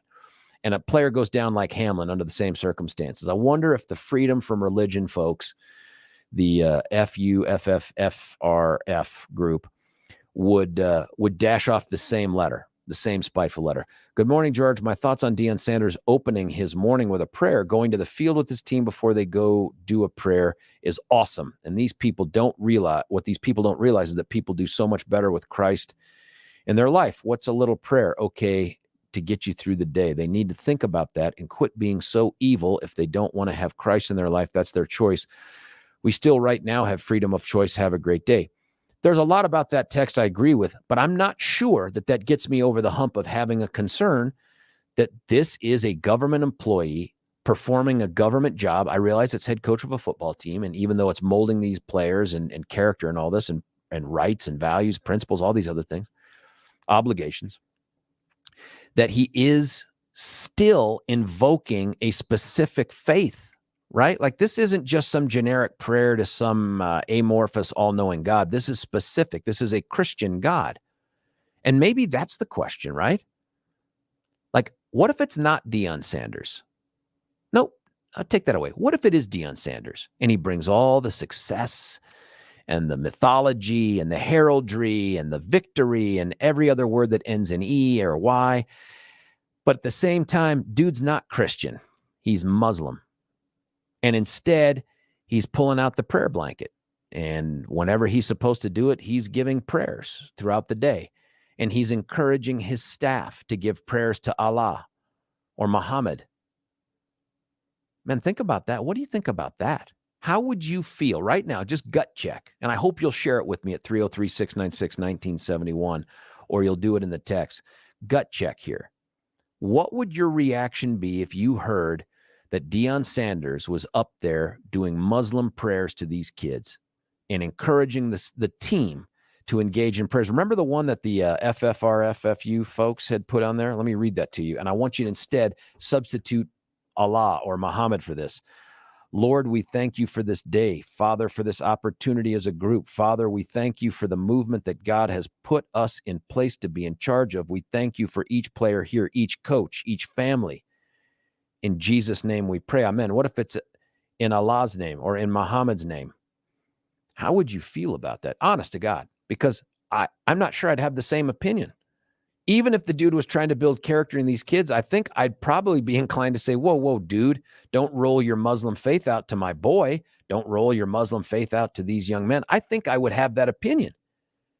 How is that inconsistency, that hypocrisy, okay? Tell me why it would be okay for Deion to do this with Christianity, but it wouldn't be okay for Deion to do it with Muslim faith.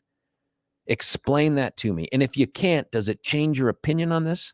303-696-1971. Phone lines are open. Texts keep coming in too. And the tube texts are here. I'm going to get to those during a break, but I'm not going to let you go just yet because I want to tell you about our good buddy, Gay Rebel. And the reason it's important for you to know about Gay, by the way, Gay is a person of faith as well, but she also is a person of great passion. And while I talk about all the great stuff the Empower Home team does, that team is a reflection of Gay. And so when you think about, well, I want to talk to Gay, and I want to be part of the team, and I want them to try to get me $30,000 on average more than other realtors and sell my house faster than the normal average of 43 days. And I want to do their free workshop, their free workshop stuff online. I want to do all that stuff, George, but I want to know that the people I'm working with have similar values to mine. Well, let me just tell you who Gay Rebel is from my standpoint, from the last time I broke bread with her. She is passionate about adoption. That matters to me, especially when we're talking about in this segment about values and character. That matters to me that she has spent her life not just chasing down the almighty dollar, but figuring out a way to build families, not just find a place for them to live, but build families. Adoption has touched my life, my immediate family directly. I'm a big believer. I'm a big fan of it, especially as an alternative to the other option of abortion. You got to be kidding me. But this is a person who has spent a lifetime devoted to adoption. She was adopted. And I just love that about her. So if you're thinking to yourself, is it the right time to buy or sell? Or I don't have a right time. I have a right now. You pick up the phone and you call Gay and her team at Empower Home, Keller Williams team. You do it because you can trust them. They have that core value of trying to build families. They have the same principles that you have. The number is so easy, but it's the one you have to call. Don't Google it. Just write this thing down. 833-301-SOLD. 833-301-SOLD. You can also check them out, of course, at gayhasthebuyers.com. That's G-A-Y-E. That's gayhasthebuyers.com. When we come back, your calls, your texts, your tube texts. George Brockler, 710 KNUS.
George Brockler back with you here, 710 KNUS. Here's some of the text in the limited time that we have left. Just can't fit in another caller before the top of the hour. And frankly, we're going to have Steffan on to talk about his bird's eye view of the shenanigans out there with HB 1202. He'll tell us what happened and how it happened and how the cookies went over. I didn't hear that part on the show yesterday. But here's some of the text. It matters. Kids need strong male role models. I think the continuous attack on religion has led us to where we are now, unethical and without morals. Who cares who anyone prays to? Well, I think that's the question, right? Like, I don't want to care who anyone prays to, but when they do it as the head coach of a team, I'm trying to think of if I had a kid on that team and the guy came out there and was, I'm going to make up something even crazier, like they're Wiccan or Scientology or something like that. I'd be like, dude, I'd be like, Coach Cruz, come on, man. Put the Scientology stuff away. Just teach my kid how to play football. But when it's this resonates with me. And I get it. We're far more of a Christian nation than any other religion, and yet we're far less Christian than we've been probably since the country was formed. But so that doesn't bother me. Like the Christian stuff, that resonates with me. But what if it doesn't? What if what if you've got some atheists there? Kid grew up atheist because his parents want him to be damned to hell or something. I'm kidding. And that kid just feels super uncomfortable, wants to play for a winner, but is like, damn. I mean, would that be the same as if you sent your Christian kid there and you have a guy that prays to Muhammad and Allah and all that? Wouldn't that be the same? And how would that make you feel? Here's one, follow the money. I'm not sure what that means. They are tolerating him because he is protected by the Constitution and the recent Supreme Court decision. It's true that there's a recent Supreme Court decision that gives him great protections. As you'll remember, there was a high school coach who ended up winning the day about taking a knee in the field and all that other stuff. Look, this issue isn't going to go away, and we'll continue to talk about it. But the 8 o'clock hour, we're going to have Steffan Tubbs on to talk about some stuff he's been doing. And then in the 9, superstar hero Steve Wells to talk about the El Paso trip and others. George Brockler, 710 KNUS.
Hey, we're halfway through the Thursday show, folks. It's George Brockler on The George Show. My thanks to good calls, a lot of great texts in here on this topic.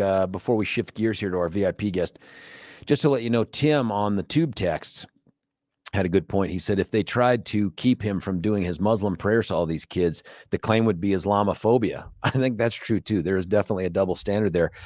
We're bringing up on the VIP line our favorite Muslim radio host, Steffan Tubbs. Steffan spent part of yesterday, I think, baking, but the other part of it sharing that bounty with folks under the Gold Dome because he was providing testimony about a pretty important bill. Joining us right now, Steffan Tubbs. Sir, how are you? Good. What is this baking thing? You know, literally, I thought that you were coming to testify with me. And I read your text from earlier this week, and I guess there was my naivete. I thought literally, I thought you were bringing cookies, and I'm like, dude, would you accept any cookies from them? They certainly wouldn't take my cookies. No, I thought they might be Colorado, quote unquote, Colorado style cookies with just a little bit of the THC in them.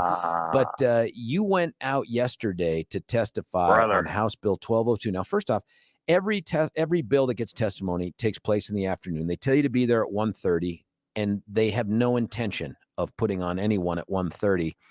It takes eternity to get testimony on any of these bills. Huge time suck. Tell us about your experience. Well, I'll tell you one thing. I'm going to start off with maybe something that some of our friends on the left would say, oh, what was he smoking? Listen, I want to talk first and foremost about the fact that there's somebody, I'm in a car and somebody is actually trying to tell me to move my car. I'm perfectly parked. Is it somebody with a badge? Because if it's not, ignore them. You know, I think he actually said, he just held up a sign, do you have any cookies? Very strange. I apologize for that interruption. Yeah. So I'm going to start off with a positive. First, George, there's 11 members on this House Public Health and Human and Behavioral Affairs Committee.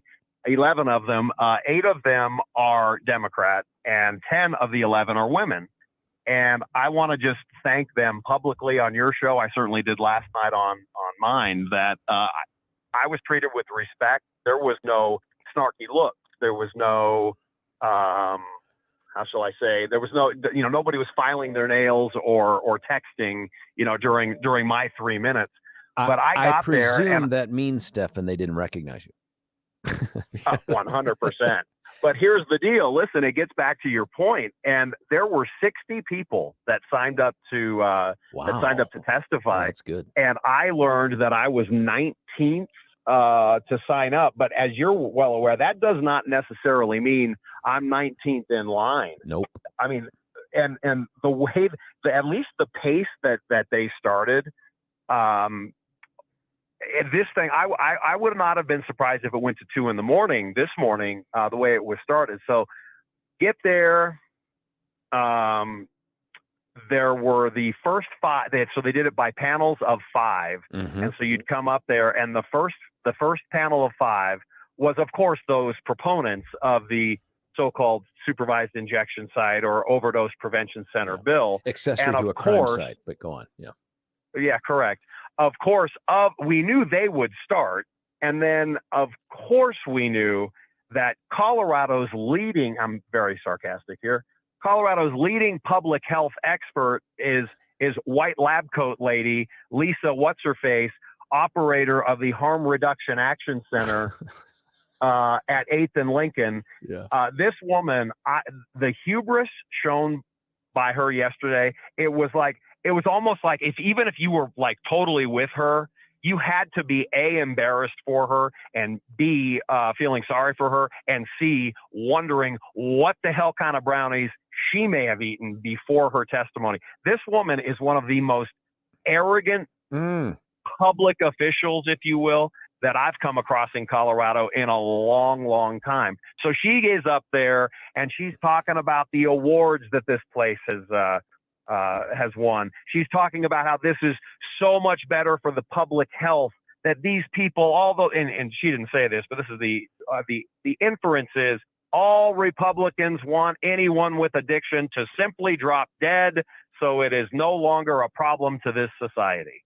It was a joke. Well, hubris, of course, was yesterday's word of the day. I listened to the show, as you know, and Thank you. people probably need to ask Alexa what that means. I presume our Alexa is going to text in the answer here shortly. But did she get more than 3 minutes, or did she get the same 3 minutes? Oh, for the love of God! Here's why. Yes. By the way, why the 3 minutes is fake. People go over the 3 minutes unless they don't want you to go over. And then they add to your time by asking you questions like, why is this the greatest policy in the whole world, doctor? And then she goes on and George, yeah. That's what George, you know what they asked her? No. And literally at one point, I wish Bill could find the sound that I Oh, played. no, we've got it. We found it. We found Okay, your testimony anyway. I don't know about her sound, but we found your testimony. Okay. So let me just tell you, to your point, proving once again, you truly do know what you're talking about. It's a nice Listen, change. To your point, I'm not saying it's totally scripted. I'm saying it's 99% scripted, but there is no accident. She is then given her full 3 minutes, maybe a little bit more, and then, do you know, literally, and again, they treated everybody well. I thought it was a fair process. It was great, but one of the members, yes, a Democrat, literally asks white lab coat lady, "Could you tell us about your awards?" What? Why do her awards matter? She Because being qualified as an George, expert. they're saving lives, one clean heroin needle at a time, brother. Don't you understand? Mm-hmm. Yeah. Yeah. You know, So it was crazy. It was crazy, but I'll tell you what. You know who came in at 3 minutes and 1 second? Big Daddy? No, I didn't testify. This Who was guy. it? You. So the light just turned red and you wrapped it up. Did they have any questions for you? Did even the Republicans? And by the way, that's the other little quote unquote trick that amateurs don't know is if you know members of the committee, you get more than your 3 minutes. You text them from the peanut gallery, like ask me about this. I didn't do ask that. me about that. Well, I didn't. Just saying for the I didn't future. do that, but I don't know. You got to tell me if you want to play part of what and boy, all of a sudden when you see that clock ticking down, you're like, whoops, I will skip that paragraph and that paragraph and that paragraph. But I don't know if you're going to play it or not. We're going to play it. I just don't want to do it in the middle of your call because I'd rather have the conversation with you. But we have it queued up and ready to go. So when you get off, we'll play that sound and then of course criticize the hell out of you. Like, wow, that's not even noun verb agreement. You know, I think I said at one point sanctioned states when I meant sanctioned sites. But you know what? Overall, in all seriousness, brother, listen. In all seriousness, I did the best that I could to try to represent you and me and at least a vast majority of our listeners in that short amount of time. In the 70 folks that were there, and how long were you there? I'm sure you got there before 1:30. You found a seat. Where did they hold the hearing? Was it in the old Supreme Court chambers because there'd be a lot of people, or did they do it somewhere else? Well, it wasn't there. No, it was an offshoot room, like I don't know, 0107 or something like that. But it was completely jam packed. There was not a seat available. I would say there had to be, I'll say conservatively, at least 100 people inside. It was so packed. They did have an overflow room with the closed circuit and the audio for others. But just real quick, so this first panel on white lab coat lady, and then they go and it's sad.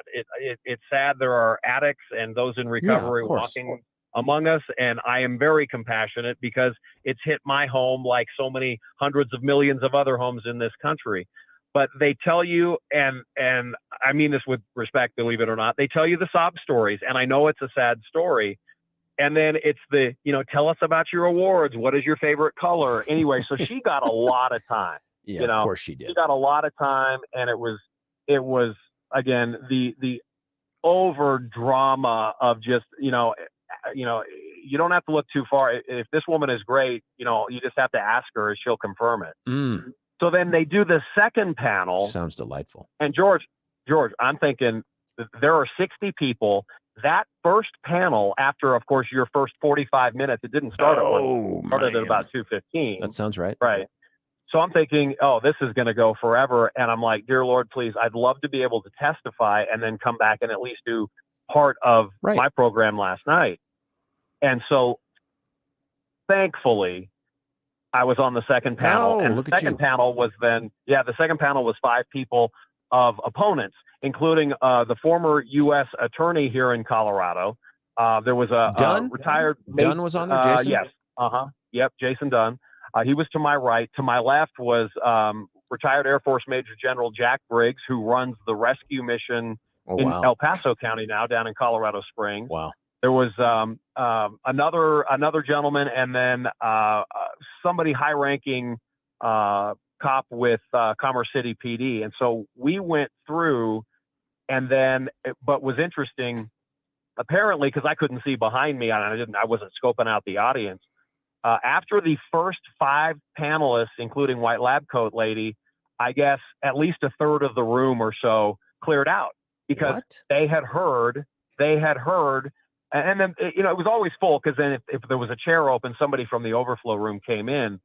But most of the big time supporters, they left because they'd heard what they wanted. And isn't that part of the problem? Everybody talks about they want to hear dialogue and let's have a conversation.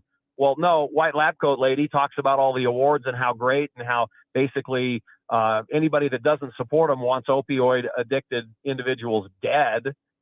They left. And, you know, I'm not saying that it cleared out completely, but there were people that had heard what they wanted to hear. Maybe they testified and then they were gone. But I was very lucky, man. I was able to get the 3 minutes and I was out and Any on the road questions? Did by anybody ask you 4:30. questions?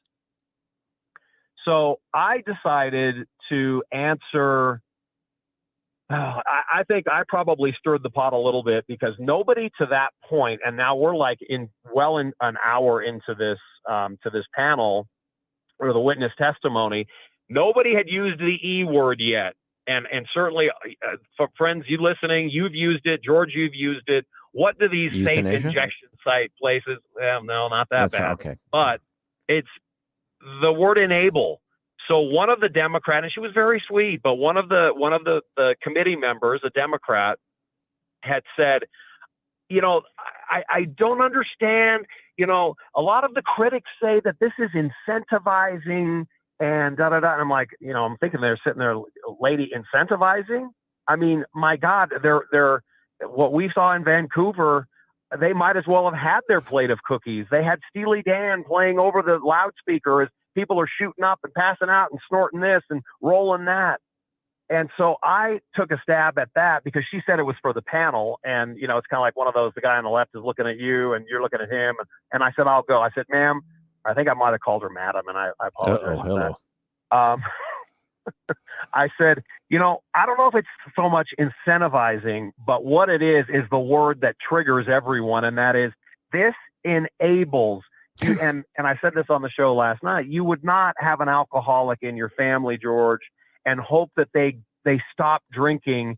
And in your home, you'd set aside a bedroom and fill it full of gallons of alcohol, vodka, tequila, Jack Daniels, and then say, here's where we want you to be when you drink, and we sure hope you stop drinking. And by the way, if you do get too much, we'll come in and help you puke it all out. You just wouldn't do that. Now, I didn't say that in testimony, but I said that last night on the show. So she didn't, I think a few people, because I heard the kind of grumbles. Yeah. Nobody likes the word enable, but I was able to do that. And then I did answer a question from Richard Holtorf, who, you know, he's one of the 3 Republicans. And oh, by the way, God, I guess can I'm you burying imagine the that? lead here. 3 out of 11. Yeah. Jesus. Yeah. I'm burying the lead here. Shocker. Sit down for this, George. How'd it turn out? It passed committee. It was a squeaker. It was the 8 Democrats voting in favor. It was the 3 Republicans voting against. And this now goes on to the House for a second bill reading, and that could come as soon as tomorrow. My hope is not a single Republican anywhere under the Gold Dome puts a fingerprint on this thing, because it is going to be a disaster. Did anybody testify that while you were there saying, here's where they've tried it and it's been magical? Oh my God, brother. White Lab Coat Lady tried to tell us how great it is in Vancouver. And I'm just like, are you crazy? Oh my goodness. So I throw it out again because I know many more people listen to you in the mornings than me in the afternoons, and especially those in high places of influence. Listen, right now, You said hi. Steffan Tubbs will bake you cookies, and lawmaker, I will personally pay for your flight, not hotel. I will pay for your flight with me and anybody else that would like to come. I'll pay your flight in the next 60 days. You, me, your merry band of friends, let's go to Vancouver again, and let's see how great this has been since just Boyles, Crowley, and myself went a little more than 4 years ago. I think you guys should find some nice eatery off of Hastings and just enjoy the ambiance of what appears to be a post-apocalyptic world, man. I mean, these people are zombies. And they're trying, George. Hundreds I'm and sorry to hundreds and interrupt. hundreds of them. Right. Just craziness. They're trying. Since we went to Vancouver, now you and I could walk down East Hastings Street. You could have your smack. I could have my needles. I could have an 8-ball of cocaine. I don't know if you could carry a kilo of coke, but you know what? We wouldn't. If you're stopped by law enforcement, they don't even issue you a ticket anymore. You can have all of this personal consumption right there. And that's not just Vancouver. That's in the province of British Columbia. And I'm telling you, there is this underlying, and I don't know how below the surface this is. There are many of these people, including White Lab Coat Lady. She would tell you, after she told you she had a degree in communications and a minor in women's studies, and now she's the public health expert in Colorado. Correct. Well, communications is public health. It's all how you spin it, brother. Don't you know that? Steffan, but I'm telling you, there's an underlying tone that they would want to legalize everything. One, I can't believe Polis will sign this. This will, in my opinion, really hurt him for any national thing. But you don't think he'll sign it? You think it'll be vetoed? No. Do you want me to name drop? So before my testimony, Yes. I texted him and I said, hey, I'm down here for the first time in a couple of years. I am testifying. I made sure to text him. I am testifying against 1202. And he knows what that is. And when I had maybe 2.5 minutes with him, he came out, we talked a little baseball. I just wanted to say hi. Hey, don't forget who I am. Yeah. And I looked at him at the end, and don't make a joke of this because I am being serious. I looked at him and I said, I know you're going to do the right thing on 1202. And somebody had told me down at the Capitol yesterday, George, which was brilliant, and it's true. It may in some way, shape, or form be watered down in the House or Senate with amendments. But Jared Polis, when he kicks off his much expected presidential campaign, is he going to, somebody told me this and it's awesome. Is he going to want to be in Iowa and answer someone's question from not the friendly Colorado media press corps, but somebody else and say, hey, how come you signed that supervised injection site bill into law in your state? To me, Jared Polis doesn't want to have that question posed to him. Well, remember, they have de-emphasized Iowa and New Hampshire. Those have both gone into the trash can, at least the proposal by Biden's people. It'll start in South Carolina, but same question, and I get that. Maybe this is that bill where he gets to show his moderate cred by standing up and vetoing it. On the other hand, dude's a libertarian, right? Like, I think, the guy that's like, I don't think we should have a state income tax. But I don't know, man. I don't know if he will vote against this. He's our only hope. Of course he's our only hope. This is the kind hope of issue, by the way, that should not be decided by legislators. It should be referred to the ballot, like so much of the other stuff they send out when they're Couldn't agree with you more. It would get crushed. I believe that. Even Denverites, I can't imagine, are like, yes, please, let's create a drug roach motel. Where are they putting this bad boy, by the way? Civic Center Park? Here, that's an entirely different can of worms, because remember, look, we all know that this is a Denver-centric piece of legislation, but read the bill, and this says allowing, in so many words, allowing municipalities and cities in the state of Colorado to do this. This, which means, and there's a whole nother talk show that I'm going to have, and we can talk about. Certainly, there's a whole other topic of who are the companies that'll make money waiting in the wings. I can see this. If this passes, goes into, by the way, you're not going to have me in this state anymore. If this passes, I'm moving out by December 31st. Talk about that some other day. Hold on. Is that you saying that? Is that Steffan Tubbs? Yes, I'm out. Dude, they're not going to let you do the show that remotely for that long. Well, you can't leave. No, I'm gonna. I'm not going to live in a You state heard it here first, folks. This isn't a Actually, vote about second. I safe told this- injection sites. This is a vote to kick Steffan off the island. You've just now transformed the hate me, debate. Exactly. No, I'm done. I'm done. I don't want to live in a state like this. And the bad thing is I don't know where to go. Tahiti? El Paso? No, I don't know. We're going to have Steve. I was going to say Sunland Park, New Mexico. By the way, those cats are pretty awesome, man. Those dudes we talked to at the fire department, really good guys. Dude, really good your guys. interview with that battalion chief was one of the best. Oh, I appreciate you saying that. I don't believe it. The part that we lost because of some sound issues was at the beginning, because here we are talking to fire guys about the border. And so I just asked this great chief, I'm like, what makes illegal immigrants more flammable than others? Dude doesn't smirk, doesn't bat an eye. He looks at me, he goes, their clothes? Anyway. You were so mean to him at first, and then he ended up being literally one of the best interviews. He was fantastic. I had a good time with you down there in that sense of seeing that stuff for the first time. But man, I tell you what, when it rains, it pours, right? I mean, there's just so much going on right now in this state and connected with it. Well, we're going to play the sound from your testimony here after we cut you loose. And then we're going to play some sound. I know this is going to come as a shocker from the Attorney General, Merrick Garland, who, says the whole fentanyl thing, turns out it's a real problem. And the people that are pushing it across the border ought to be classified as drug trafficking organizations, maybe terrorist organizations. It's like, where you been, bro? Where have you been, man? Like, wake up. By the way, Graham this morning and your daughter, when she joins you, truly proving that the Brockler broadcast legacy will continue at some point down the road. I appreciate you saying that. If I could get the other two, I've had Jeff on. Jeff will do tech stuff.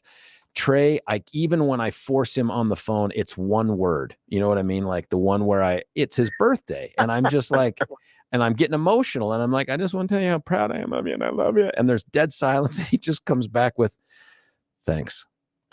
Like, good Lord, son. Come on, man. We're going to have Steve Wells in studio here at 9:00. You know a lot about Steve and you know Steve well. He's going to be with you too, right? Yeah, he's going to be on. Great transition. He'll be on with me in studio this evening at 5. And I look forward to talking to him not only about, a recap of El Paso, but again, George, it's this lunacy. And when they turn to experts like White Lab Coat Lady, I mean, the state is in trouble.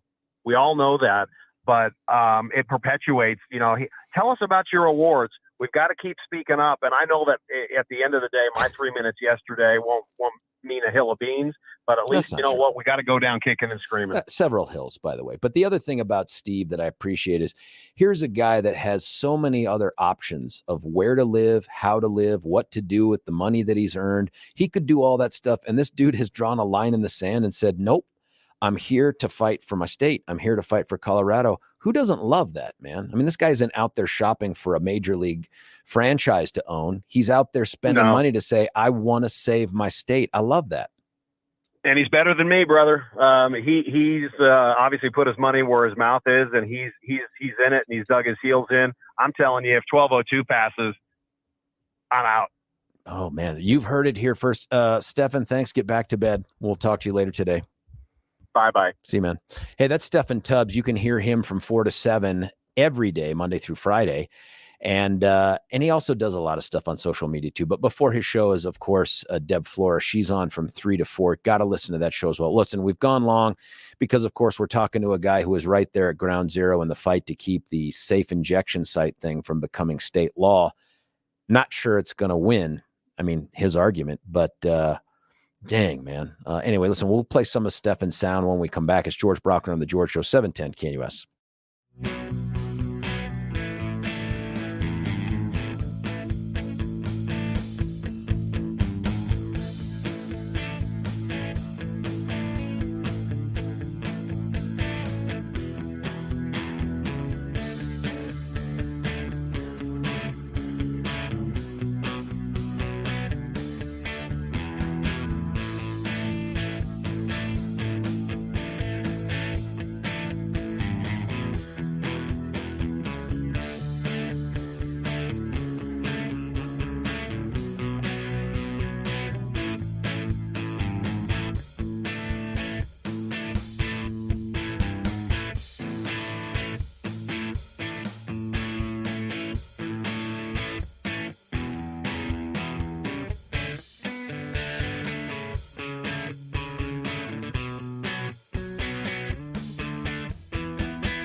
George Brockler back with you here at 710 KNUS. My thanks to Steffan Tubbs. He's the 4 to 7 guy this afternoon. Listen to him.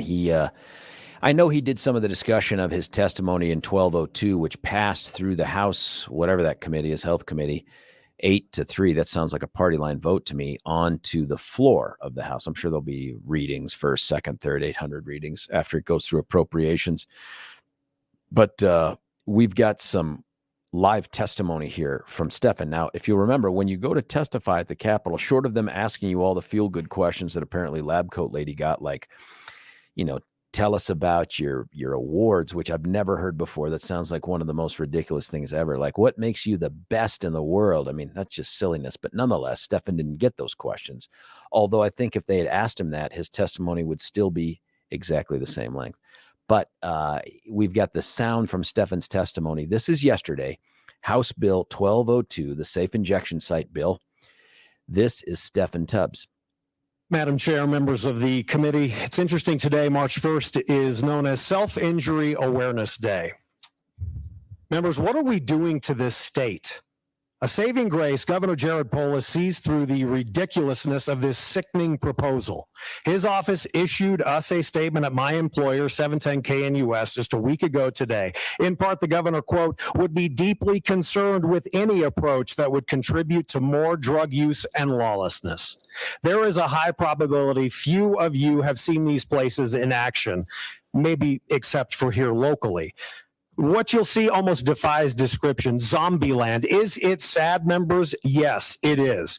Drug paraphernalia and trash, open drug use just feet away from these sanctioned states. I'm not going to bother you with the statistics. They don't believe me. I don't believe them. You bring your expert, I'll bring mine. You can trust your own eyes. Proponents claim no one in the world has died at any one of these locations. That's because they're dying outside. They're dying around the corner in alleyways, deserted or abandoned buildings near dumpsters. In early 2019, my colleagues and I traveled to Vancouver, and you can downplay it, babe, but we visited East Hastings Street. We were welcomed into a harm reduction center within 30 minutes. The drug use we saw was unbelievable. One scenario, a young man, 6'5", 6'6". Seconds later, he's on the concrete floor in front of us. His girlfriend is straddling him. She misses the first time. She missed the vein. She didn't miss the second. He faded off into his high. There was no supervision. We were led to believe if things had gone wrong, somebody in a lab coat would come out there to help revive him. Outside, not 20 feet from this supervised site in Vancouver, folks blatantly shared needles together in front of us. We watch drug deals go down, dirty needles discarded on the ground, all within a stone's throw of this harm reduction site. None of you would want one of these overdose prevention centers anywhere near your residence, workplace, or place of worship. And that this bill purports to decrease in public drug consumption, greatly reduces public litter, and has the audacity to claim surrounding neighborhoods are associated with reduced crime is absolutely astonishing. This is an insult to all Coloradans, and I want to live, as many of you do, happy, healthy, hardworking, family-loving, and God-fearing Coloradans. This is a mistake. It will not work like you think. A bill like this will speed up the already existing downward spiral of this once great state. I urge you, don't be today's Coloradans that future Coloradans look back on and go, what were they thinking? Please kill this bill and send a message. Thank you, and I'm happy to answer questions. Thank you. And the next question was, tell us about your awards. And that was the end of his testimony. That is Steffan Tubbs. Listen, and I mentioned this to you when I went in to testify on the bill that I spoke about earlier this week, which was changing all motor vehicle theft to felonies, which is an important baby step, but it is just a baby step towards fixing that problem, is that the votes are baked in. The rest of this stuff is performance art. There isn't really anything about it that's a surprise. I suppose in the annals of history, every once in a while a vote is changed for something, but I truly don't believe that there's much to be debated internally with legislators by the time they hit that dais and they start asking for testimony. I just don't think that's the case, but we do need to build the record. And I think you need to build the record for when this thing blows up the way it is certain to blow up. You can go back and say, I did something. Let me tell you what I told you about. Let me tell you what I predicted. And here it is. Now, in the case of Steffan Tubbs, we'll have to let him know about that from whatever state he moves to out of Colorado, because you heard it here first, folks. Dude says if this becomes law, he's gonzer. He is out. He is gone. And so I texted him and I just said, listen, let me know when you're selling your furniture, because I might want some. There might be some good stuff maybe for college kids, you know, like Trey or Jeff or something like that. This issue, by the way, isn't going away. It's not just the drugs here, but remember, when we went down to El Paso, there was considerable focus on the fact that that fentanyl that is like poison. It's like nothing I've seen in my young prosecution career of about 28 years. I haven't seen anything like this, not as instantly deadly as this drug. And we keep losing more and more Coloradans to it. And the other thing we know from having spoken with our friends at the DEA is that it is not, Dave Oleski comes to mind, it's not being produced here. The fentanyl isn't being made here. The fentanyl is coming from someplace, and that place is Canada. Oh, no, I'm kidding. It's actually coming from Mexico. That's where the fentanyl is coming over. And so a little late to the game, there was testimony yesterday on Capitol Hill by the Attorney General for the United States. That is the top Department of Justice official for all of America, right? Like that guy is a presidential appointee confirmed by the Senate. He answers to the president, period. But he does have to go give testimony from time to time. And when he did yesterday, listen to some of the things that he had to say about what is arguably a porous border that they are mismanaging. Oop, Billy, I just fired that thing and it didn't go. What did I do wrong there, my friend? I'm sure people don't know what you mean when you say that. There are diplomatic concerns. We need the assistance of Mexico in this. We need the assistance of Mexico in this. Listen, there's more than that. Billy, was that just a 3-second clip? Oh, that was it. Okay. I'm probably thinking of one of the ones later here. This is him characterizing the groups that are bringing this poison into our country. They are helping us, but they could do much more. There's no question about that. Yeah, Mexico could do a lot more. They are already designated in any number of ways and sanctioned by the Treasury. Yeah, that clip got cut off a little bit early there, but we're talking about making these drug cartels terrorist organizations, classifying them as such. Now, listen, there's a little bit of a hiccup there, and that is terrorist organizations, by definition, typically have to exist and promote these issues for political purposes, could be religious purposes. I'm not sure this is done for anything other than economics, but there it is. You've got the Attorney General of America testifying before, I think it's the Senate Judiciary Committee, I can't remember now, talking about the danger that all of this presents to Americans and that this is where fentanyl is coming from. Well, I agree, man. So where are we on trying to fix that border? Now, the parts that we saw down there in El Paso seemed pretty impenetrable. And I don't mean that you couldn't cut through some of the wires. I'm not saying that. I'm not saying people can't cross from there. But large masses of people typically don't through that fenced area. They go to where the fence is the weakest or non-existent. Why can't we agree just to try to help stem the flow of those who would poison us and our kids that will complete the damn wall? Not because it's a cure-all, but because it creates just enough barrier that then the Border Patrol guys have time to respond. I mean, we could try to funnel them if we could. Why not do that? It's like we're being told, we don't want to turn off the spigot for an overflowing tub unless we're guaranteed there will never, ever be another drop of water ever that comes into that tub. That just can't be how it works. So in this particular case, what we have to have is a focus, a renewed focus on fixing this wall. And Colorado, under Governor Jared Polis, has to have a renewed focus on keeping us from becoming a sanctuary state. Do not sign House Bill 1100 when it comes to your desk. Senate, state Senate, kill this thing. I mean, how is it that on the one hand, we're offering up 1202, which provides local control for safe injection sites, but we won't allow local control for purposes of assisting ICE in merely housing people who aren't just here illegally, but who have committed other crimes while they're here illegally? Think about that. Local control, good to enable drug use. Local control, bad to enable ICE. That's Colorado, folks. That's where we're at right now. And now we've got more sound to play here. I've got some stuff from an exchange between the Attorney General and Ted Cruz. Very, very interesting here. Ted very upset with how the AG has approached something. That is not a border issue, but I do want to get to that whole thing.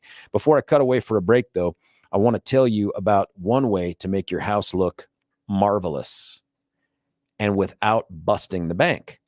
And that is without blowing up your wallet. And that is to call Mitch Floria at the Art of Granite. Now, he's our guy. And I've told you this before. Granite's not, it spells with a T. It's not just granite. It's the marble. It's the quartz. It's the fill in the blank. This is a guy who has spent a career, a professional career, since coming over from communist-controlled Romania and becoming a citizen the right way, folks, and starting a wonderful family and this business, making people happy with their homes that they're in. I mean, putting a smile on their face, making people think, I'm so glad I made that call to Mitch. This is fantastic. So you join them in making that call. You'll have a smile too. And frankly, the people that come into your house will be blown away by the things that this guy can do, because he's not just a businessman, he's a craftsman. Call him at 303-386-5919, 303-386-5919, or you can check him out at theartofgranite.com. That's with a T. Here's the sweet stuff. You call him, you hook up with him, you go out to his location, which is my recommendation at about 6th Avenue and Colfax there. You sign up for a deal, you get 20% off of labor. Or you can say, I don't want 20% off of labor. I just want the sink for free when I do a counter. He has those packages available for you right now. Call that number, 303-386-5919. When you get Mitch on the phone, because that's his number, tell him George said hi. Stick around. It's George Brockler on the George Show, 710 KNUS. Want to take your favorite radio station wherever you go? Well, now there's an app for that. No matter where you are, stream your favorite shows. Tap the app to listen to podcasts. Talk back to your favorite local hosts. At the tone, leave a message. Call the show. Set your alarm. Enter contests and win prizes, all in the palm of your hand. Available now for iOS and Android devices in the App Store or Google Play. And best of all, it's free. Download today.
George Brockler back with you here, 710 KNUS, final segment of the hour.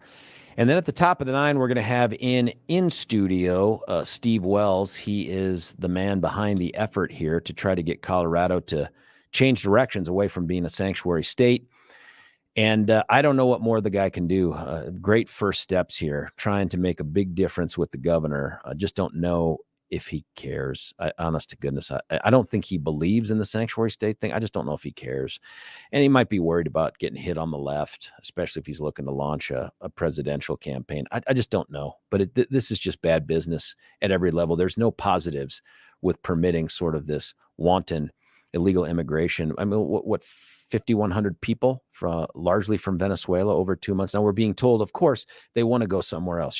Sure they do. Yeah. I wonder how many of the 5,100 in those 2 months that we'll end up having here. Don't know the answer. But nonetheless, let me get into some sound here that Billy pulled for us at my request earlier. It's not border related, but it is Attorney General Merrick Garland related. There was an exchange yesterday on the Hill between Senator Ted Cruz and him. And we've got a couple short clips to play about this. Do we have, Billy, do we have Garland's responses or just Cruz's questions? Just Cruz. So he's upset, right? And he's upset because the Supreme Court justices who had protesters outside their homes, which of course is I don't know if it's a terrorist tactic, but it has that feel to it. When protesters are protesting your place of work, like the Supreme Court building, I get it, right? But the whole show up at your house, show up at your restaurant, all that stuff, that is flat out garbage. And I can't for a minute imagine that the drafters of the First Amendment thought, yes, we want people to terrorize you in a restaurant, you and your family, as you're trying to eat out, or we want people to show up outside your home with pitchforks and torches or whatever it is that they're bringing. So nothing was done. And there's a specific law about this regarding people like Supreme Court justices. And so Ted Cruz, who is the former Solicitor General for the state of Texas before becoming U.S. Senator, he had some questions for the current Attorney General. Has the Department of Justice brought even a single case under this statute? It's a yes, no question. The job of the United States Marshals is to defend the lives. So the answer is no. Is to defend the lives of the justices. That's a good question, man. I don't like ever having to tell someone it's a yes or no question. You just lead him through it, and you don't say how many cases, although I realize it isn't a courtroom, but I would much prefer him to just say, you haven't brought a single case against anyone for any of these acts against the justices, and just let him answer again. I'd ask him a couple times, ask him if the question was really hard to understand, because it sounds like the answer is no, and announcing the answer is no is tough too.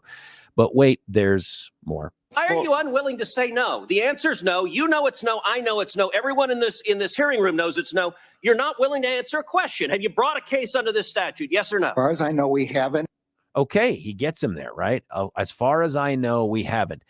Now, that part is problematic for me, too. And as a prosecutor, I would back up, because sometimes you get witnesses that want to acquiesce rather than affirm.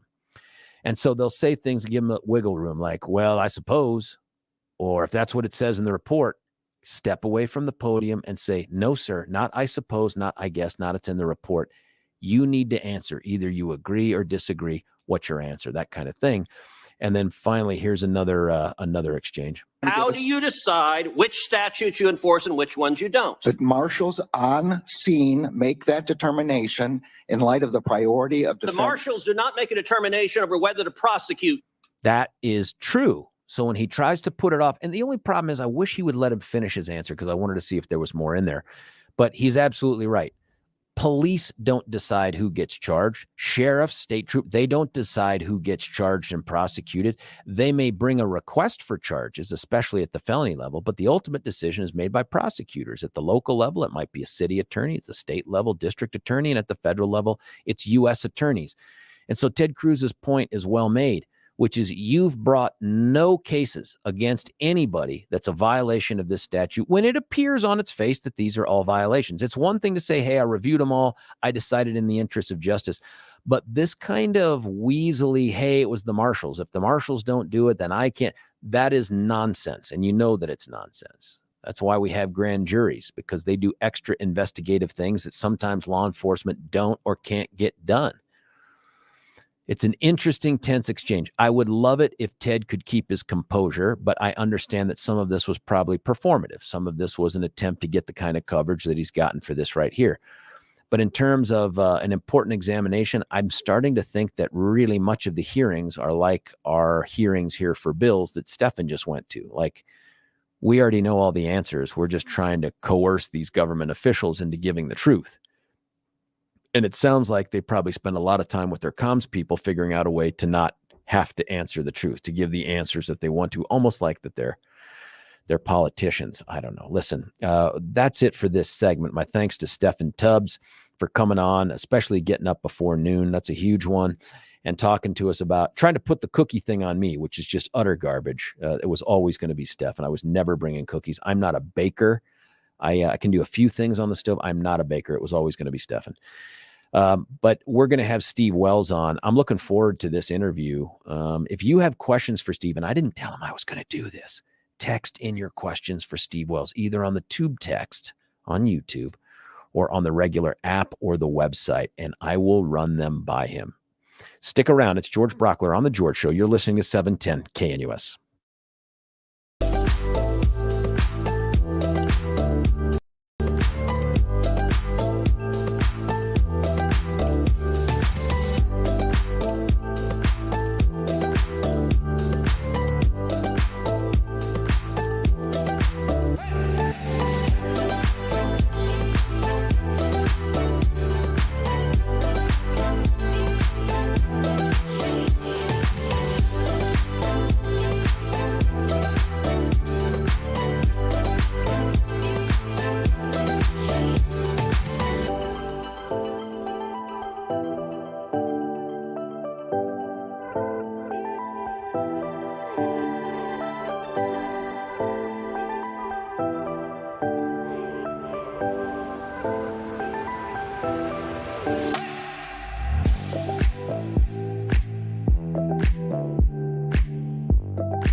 George Brockler back with you here on 710 KNUS. Pleased to have in studio Steve Wells. You've heard Steve on the radio before. I've had him in studio and on the show, even over the phone. You know that Steve had gotten active in a way that I'm not sure that he ever had before the midterms in November.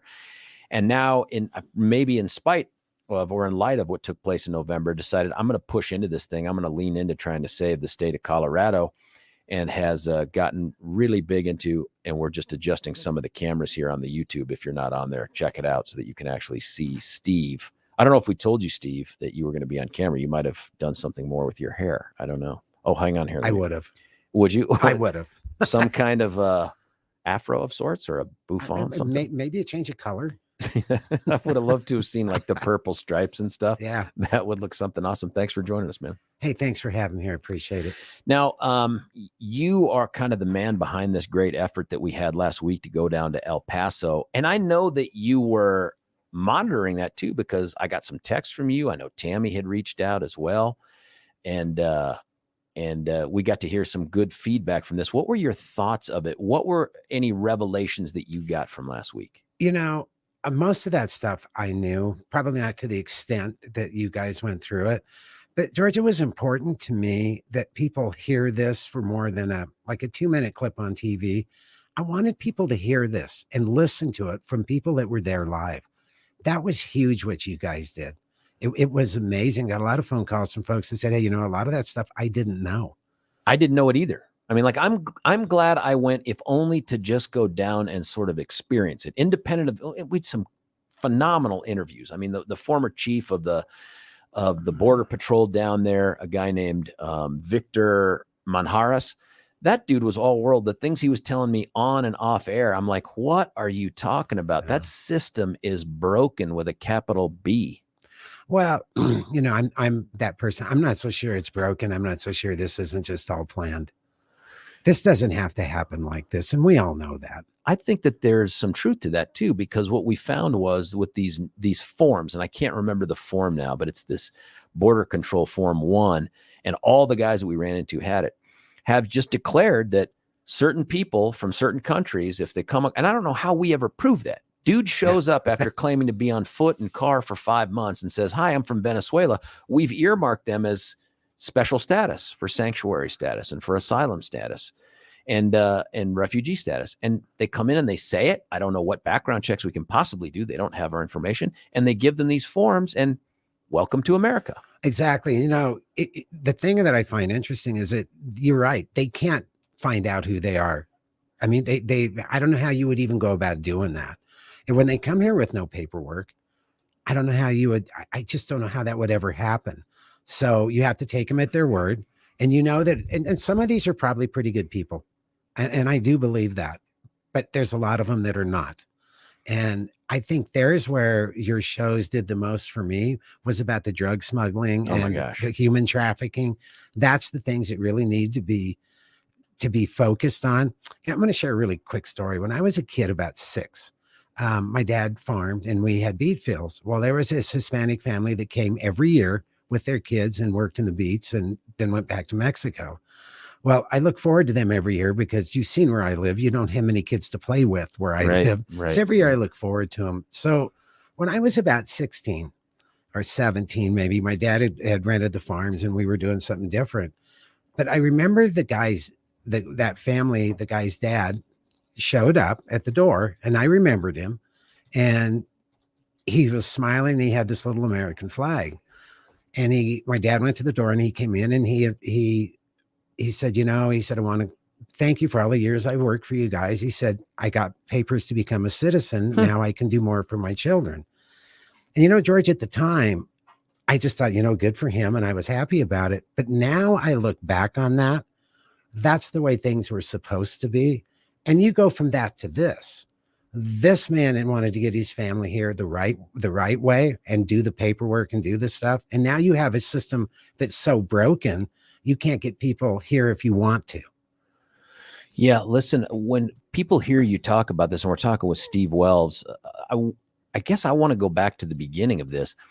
why are you doing this, man? I mean, I get the involvement in the midterms in November at a level you never had before. Like, you've always supported candidates and stuff like that, but you were like, man, I'm going to do this. I'm not going through political consultants. I'm going to spend my resources to get these messages out.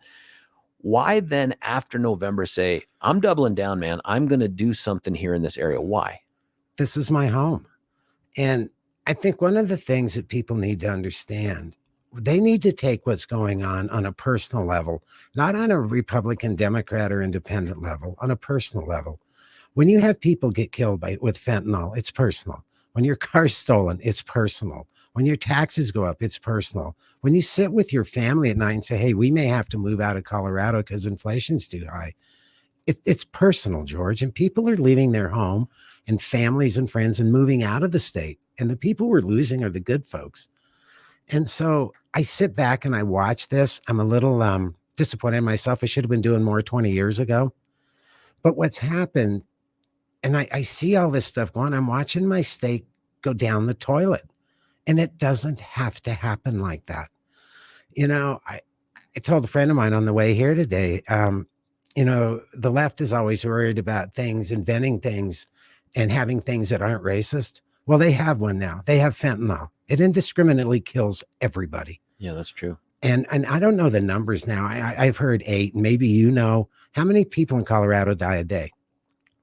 We were 2 years ago hovering around 3 or 4 a day, and then it doubled. And right now, I couldn't tell you the exact number, but it's up there. It's 8 or more every day that we lose some. In fact, where was I the other day with some law enforcement guys that thought it was double digits? But it's up. It's on the road. So let's say it's eight people a day die of fentanyl. I mean, we have to stop this. And I think having the shows that you guys did and the guests that you had gave people a way better idea of what's going on. And again, you know, when you look at what's happened here, the left, the Democrats have decriminalized everything. They decriminalized the drugs. Nobody goes to jail. And we know the drugs are coming from Mexico. We all know that. The attorney general says it. He wants to declare those groups as terrorist organizations. It's like, do something. The name helps, but do something. I watched him, Garland, the other day, and he said, you know, he's pretty sure that the Mexican cartels are pushing this. So where the hell has he been? I know. You know, and you're you're just like, but people need to see this. They need to see it for what it is. And so we've relaxed all these penalties and decriminalized everything, which causes more crime, which causes more homelessness. And it caused all of this. And then a year or two into this, the Democrats come in and say, hey, you know what, for some more money, which is, and I'm sick of that resource word. If you're going to ask for money, just ask for money. Quit. That's it. Yeah. Or investment. We don't spend money. Right. We're investing. Right. And then they come and want more tax dollars to be spent on a problem they created. And for some unknown reason, they've got some people to buy into this. And I don't know how they've done that. People have bought into the fact that they should help with these drug programs. Well, these people started it. They're the ones that made it happen. There's a guy that works for me, and he had a horrible drug problem when I met him. And we were talking about what's going on right now. And he said, you know, Steve, he said, I spent 5 years in prison for what is now a misdemeanor and a $200 fine. He cleaned his life up, George. And he did it in prison because, like he said, all these rehab things, and someday I'd like you to meet him or maybe get him down here. Yeah. But he said all this stuff, he said, smoke and mirrors. He said, when you're on drugs, you just do what you have to do to get out of jail the fastest. But he made a good point the other day. And he said, if the penalties would have been this decriminalized back in the day, he said, Steve, I'd be dead. And I wonder how many. That doesn't shock me. No. And so he knows he didn't like going to prison. And he struggled with it, but he cleaned up and he's worked for me ever since. He's become a good friend. And I stuck with him all those years and watched him go through that. And for him to see what's going on now, I know he came into my part of the shop the other day, or it wasn't back. Remember when they passed the psychedelic mushrooms? Oh, yeah. And Kevin looked at me and goes, yeah. He said, you think this other stuff's bad? Wait till they start getting on this stuff. Mm-hmm. And I said, Kevin, what do you mean? He goes, look, I did drugs back in the day. Yeah, I mean, it's no doubt. He knows. We all know it. He goes, I tried this once or twice. And he said, man, that's insane. He said, you people have no clue what's coming. The other part that it just feels to me like it is the wrong message to send to the next generation as well as this one is that there is no legal right to consume these drugs. Even though we have dropped them down from felonies to near harmless misdemeanors here, there's no legal right to go purchase the drugs and shoot up with them and all these other things. And yet we're going to carve out into our law the ability for municipalities to basically say, we will sanction your illegal behavior and we're going to make it safe for you to engage in it. I mean, one of the texters, great texter on the show, listener Alexa, said maybe we should have like a safe bank robbery site or a safe drunk driving site where people can go get their liquor on. They're going to keep driving drunk anyway, and we'll just create a giant place for them to be able to drive around without running into anybody. And I thought this is insane behavior. And yet it's not only being proposed under the Gold Dome, it is passing under the Gold Dome and becoming law. The part that concerns me more, Steve, is what voters are willing to vote for on the ballot. So when you looked at November and you saw your great efforts to try to change the narrative and try to focus on what needs to be fixed, and you saw that outcome, what conclusions did you draw about November? Like why did we do that? So I guess for me, I've been asked a lot, are you, sad about the money you spent on and the things you did? And I look back, and George, no, I'm not. I look at someone like Heidi and John, and they may have lost the election, but they won. They didn't have to lie. They didn't have to damage their integrity, their honor, which Jared and Weiser did, and a lot of the Democrats did. They didn't have to do ugly commercials. So I look at that, and I don't know what it's going to take for the public to wake up. I don't know how much pain they need to go through. I don't. I mean, I thought this last election, me too, of all of the ones, people would have had enough pain and enough suffering and enough crime and enough of this to say, you know what, stop. This has got to, we got to move on to something different. And it hasn't happened yet. I don't know how much, I don't know how much pain they need to go through. And again, we got to get past this party thing and start looking at this thing with things to be true. And we know what's going on right now. We know where it's coming from. George, look at a national level. COVID comes from China. We all know that. We knew that a long time ago. Fentanyl comes from China. We've all known that. Don't tell me they can't stop this if they don't want to. If you look at central Mexico and go south from there, if we had an administration that was any good, they would just shut off all foreign aid to those countries until something changes. I mean, there's ways to do this. On a state level, being a sanctuary city was insane. And now we're going to reap the problems that come from it. And I don't know what it's going to take for people to wake up. I really don't. I mean, I can't give up morally. I just morally can't quit. I mean, this is my home. I'm not going to be run out of my home, not without a fight. Look, that's guts. That's courage. Now, there are some folks, I told you about this off air earlier this week, had a conversation with people. I had just talked with Sherry Pye from Complete Colorado, page 2, and she had done a story that was just bonkers about stuff going on in the legislature. And it was just so disheartening because I was looking at the other bills on their website coming up, and some of them are passing out of the House and they're going to become law. And I think to myself, what in the world has happened to us? And what is that tipping point where people start saying, I don't know if I can weather this storm, if that's what we're in, weather the storm anymore. And so a bunch of people texted in and called in, and they were like, man, I'm Outsville as soon as my kid graduates high school, or I'm this and I'm that. And you asked me something about those people too, like, what's next? Yeah. Like, where are you going? Yeah. So where do you go from here? So how far are you willing to run? We shouldn't have to run. It's our state. Why are we running? I think that at some point in these programs, and a lot of them, and I know a lot of, especially on your show, it's like preaching to the choir. There's a lot of just conservative people out there that, and it'd be nice to get to the rest, but you got to start somewhere. I know that quitting absolutely does nothing. So we're going to focus on more school boards, city councils, stuff like that. We got to start somewhere. We got to get some better people somewhere. We got to protect our kids. There's just things we have to do. And my goal is try to get people to do something, go to a school board meeting, go to a city council meeting, do something. I don't know how many cars have to be stolen and how many people have to die from fentanyl. I don't know how many bank robberies we have to have. I don't know how much we have to have before everybody goes, this probably isn't working well.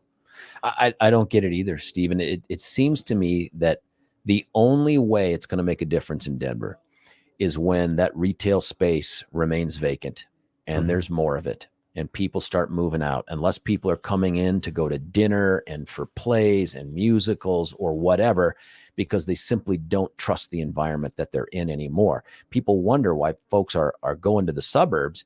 It's because they can't stand the idea of living in an environment like that where they're at risk. They're at greater risk. I think it's going to take more of that. I, like you, thought that November we had everything. We had the back at our wind. I mean, the wind at our back, because I'm like, everything points to, higher inflation, gas prices through the roof. I mean, even the governor had to recognize that when he's like, can we suspend the gas fee / tax just till after the election? That's coming for us in April. So think about this one. So the left, the Democrats and Polish throttle oil and gas and make it almost impossible for them to drill. So then here we are about a month ago, if you have trouble paying your natural gas bill or you have trouble paying your electric bill, we have programs to help you. Okay. And people are gullible enough to fall for this. These things never had to happen. But again, so for me personally, this is about control for them. People that are dependent on the government are very easy to control. There's that new bill going through where the state wants to buy the apartments and the hotels that are going to be up for sale because they want more people dependent on the government. This is just the left buying votes. That's all it is. What's the path forward for us? How do we, and I understand that you're saying, listen, we're going to focus on things more at the local level and we're going to get our victories there. That's, by the way, awesome, because what we saw 2 years ago with the elections in Aurora is they flipped the board. They had a city council that was completely cuckoo for Cocoa Puffs, and now it's a conservative majority city council, and they're doing real things. Is that the only way forward? Is we've got to baby step our way from local to bigger things? Probably. I think, we saw something yesterday with Lori Lightfoot not getting confirmed to stay. So there's a start there. Are the Chicagoans smarter than we are? I mean, they rejected her. We've got 17 folks on the ballot. If you listen to some of these folks out of Denver talking about crime, you would think that the reason we have more crime is because we have cops. I know. But I think educating people, talking to people, I'm going to spend a lot of time with business owners. We're going to do some stuff about talking to crime victims and getting that out there so more people hear them, not just that 30-second thing on Channel 9, but, some time that they can talk about what's happened. And again, George, people have to take this personal. They need to sit back and think and ask themselves, what am I willing to give up? I read the other day where 50% of people in Denver don't feel comfortable going out. And yet they voted like the status quo was A-okay.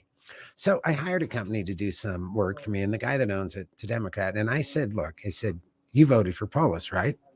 And he kind of looked at me funny and goes, well, yeah. And I said, look, it's not going to affect your job with me. But we started talking about things, and I explained some things that were passed a year ago that are now coming into effect. And I talked about some of the things that the House is looking at now, the House and Senate and the state are looking at now.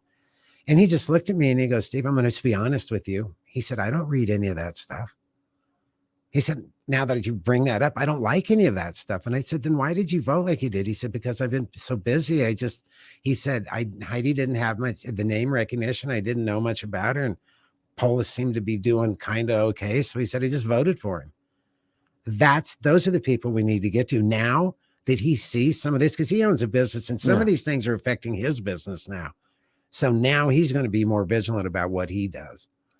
But I guess that's where we start, George. I don't know. Well, listen, I know you're going to be with us here through a break. I need to take a break right now. I have told the listeners outside of your earshot that I would allow them to ask questions. I hope you're okay with that. I'm fine. Okay, listen. So we've got the YouTube going on there. If you haven't had a chance to get on there, you actually get to see this mug right here every day from the protection of a video screen. And then we have the regular texts that come in here and all this other stuff too. I want to get to those as well. And then I want to talk to you more about the IEC and plans moving forward. And then I'm going to ask your opinion on a couple things. I don't want to get hyper political, but I want to talk about like the state GOP and what future it might have and who needs to helm, what kind of person needs to helm that kind of a place. So stick around. We're going to cut away for a break. Not before, though, I tell you about some folks that want to take away your pain. No, not the kind of pain that Steve and I have been talking about here on air, that kind of physical pain that comes from the warranty running out on your body, on your joints, knees, hips, elbows, shoulders, whatever it is. Our folks at QC Kinetix, these guys have figured out a way to keep you from going under the knife. And that got my attention. When I talked with them, what I was taken with is they try to heal you with you. Now, you go see a regular doctor and you have them tell you, hey, you need to go consult with this orthopedic surgeon or whatever. And their answers are 9 times out of 10, I got to cut inside you. And I got to put this here, move that there, tape this thing that way. I'm not telling you that isn't good medicine. I'm just telling you there's an alternative, right? If you don't mind the long rehabilitation and the downtime and all that, maybe that's the direction you go. But if you're thinking, wait a minute, there's a better alternative process here using regenerative stuff that comes from me, that regenerative medicine, then you want to call our friends at QC Kinetix. This is how you do it. Phone number 303-900-8986, 303-900-8986. Just a very easy number. You get local medical professionals who will talk you through this. They'll answer your questions. No obligation to call. Why not just get information so you can make a better decision? 303-900-8986. That's our buddies at QC Kinetix. When we come back, it'll be you, me, and Mr. Steve Wells right here on 710 KNUS.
George Brockler back with you here, 710 KNUS. Happy to have still in studio Steve Wells and his shadow.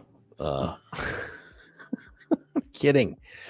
Steve, there were people that texted in a lot of positive things for Steve on the texts. How can I work with or for Steve?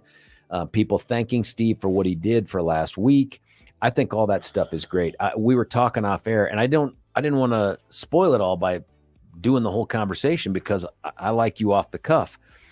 So let's talk about a couple things. One, you know that March 11th up in Loveland, which is near your neck of the woods, there's going to be an election to take over state party chair for the Republican Party. You had the opportunity to sit in on a wonderful event that was moderated by two people that don't have the name George in them. It was Jesse Paul from the Colorado Sun and Ernest Lunning from Colorado Politics, both very accomplished reporters and political reporters. And you had all six candidates up there. My understanding is there was like 70 plus people jammed into this otherwise intimate affair, and you were one of them. Right. Tell us your feedback. What was your perception of how it went and all that? It was pretty simple. There was no leadership there. There was nothing there that intrigued me at all. There's nothing there that made me want to vote or be a part or support any of them. There just wasn't. Just wasn't leadership there, George. What were you looking for? Like, was there something you wanted someone to address or focus on where you thought, okay, at least this person can spot the problem? What I was waiting for, and everybody says, we need to fix this. We need to do that. We need to do this, but nobody has a plan to do anything. It's the same political speech you hear from most politicians. Yeah, if you vote for me and I get it, I'll fix it. But you don't hear a plan. And so for me, I sat and I listened to him, and I was extremely disappointed. But at the end of the day, for me, we're just going to move on and we're just going to go find better people to do, better candidates to run for different things. That sounds to me like you're thinking, I'm going to do this outside the party. I'm not going to rely upon the party to make this thing happen. Well, the party's not going to help anyway. The party didn't help anybody last time. They really didn't. So, I mean, for me personally, it's just about finding really good candidates to run for different things locally, statewide locally, not just where I live, but statewide locally, and start there. Now, do you think this is a relevance thing? Like the GOP just isn't relevant anymore in Colorado, or it's they could be relevant, but they're just not helmed by the right person? One of the questions that I was always asked people, say, when was the last time you were proud to be a Republican? And the biggest answer always was Ronald Reagan. Yeah, of course. And that's what people are looking for. They're looking for some leadership, and not necessarily, the politician. They're looking for just leadership, for somebody that's just decent and honest. So, and that's what we're going to start doing, is just looking for decent, honest men and women that want to run for offices and start fixing this stuff. I think I told you about that 10-foot square at a time, didn't I? Yeah. Same thing. 10-foot squares. We just start fixing things, just slowly fixing things. Tell us about your IEC, because this is a vehicle to try to get that done. So my IEC is a little different than everybody else's. 100% of my money that goes into that IEC, if you donate to it, we will spend on finding candidates and doing interviews and trying to do the right thing. None of it will stay in-house for consultants or any of that. Any of that stuff will come out of my pocket. And for folks that don't know, IEC, and we just throw this term around, as an independent expenditure committee, it is a certain kind of, what is it, a 501 something that it's organized as, but it's under the tax code, and it allows you to do things like you're talking about there. And you also have certain things you got to comply with in terms of listing all this.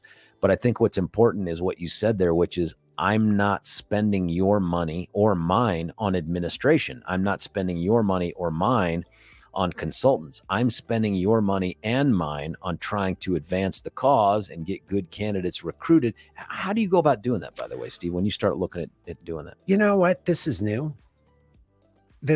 I don't know, but we'll figure it out. It's like everything I've done in my life. I'll figure it out.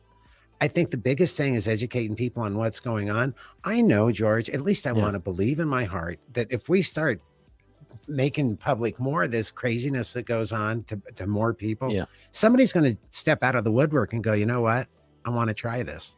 Yeah, I'm interested too in efforts like yours. I don't think you're alone, and I hope you're not alone. Like, I hope that there are folks that are out there that see this, hear this, and think to themselves, wait, I can try to do something like this too, whether it's to do it through the IEC or just I want to get involved and make a difference.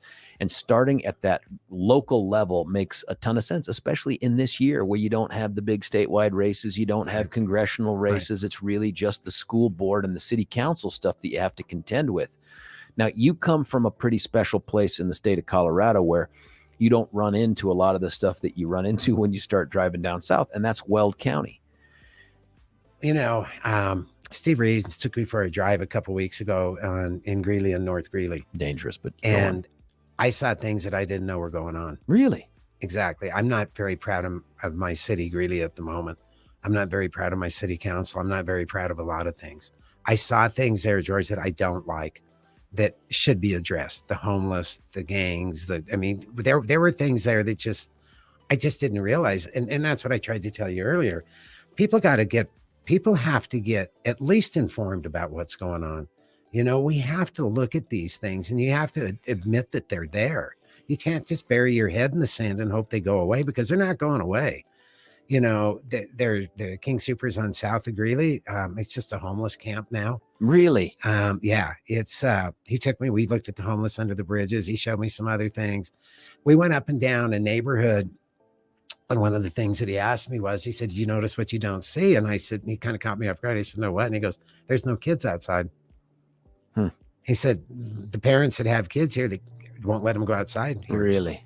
And so, I mean, it's happening everywhere. I mean, it's not, Denver's bigger, but and so you see more of it. Yeah, that's true. You see a lot of it. You see a lot more of it. You know, I heard the thing on the radio the other day about the woman at DIA at the food court that got spit on by the homeless guy because she gave him the wrong donut.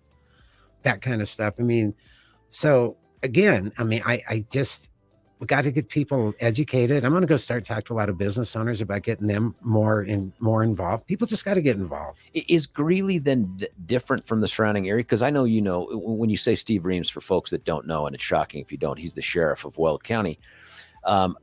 He's driving through a place where the jurisdiction for a lot of that falls under the city. Are the cities the issue? Is it that we just seem to have a more liberal city culture or mindset than the rest of the state or the rest of the county? You know what I think it is? I think everybody feels guilty. I think these people feel guilty about everything that's going on. They feel guilty that there's homeless. They feel guilty that there's drug users. They feel guilty that all these things are going on, and they have to stop feeling guilty and fix it. You know, you can't feel guilty about everything because you didn't do it. I mean, these things are bad. I don't like them either, but you have to fix them, and throwing money at them is just the answer. And I think everybody's afraid, George, to say anything anymore. If you say anything, you're going to get beat up. I mean, I've got some nasty emails. Really? Oh, yeah.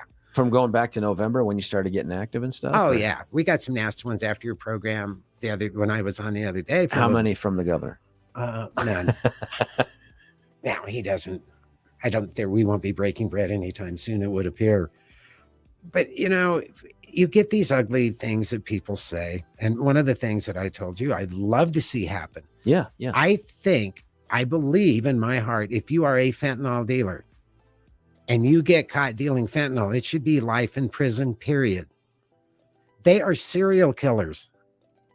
No more, no less. They kill people every day. And yet, I mean, so look at what's happening in Weld County. Got a jail that holds 1,320 people, and they're down to 600. That's crazy. Yeah, and car theft is out of control, and crime's out of control everywhere, and nobody goes to jail. And I don't know, it's a culture of you know, I don't even know what it's a culture of, to be honest with you. I don't know how people tolerate that. I don't know how people vote for that. Have you felt the impact of the illegal immigration up in Weld around your area? I mean, and there are ranchers up there that rely upon certain kinds of labor, seasonal labor for some farmers and stuff like that too. Have you felt that up there? Have you talked to folks? Talk to the guys up there. I mean, felt it as far as what?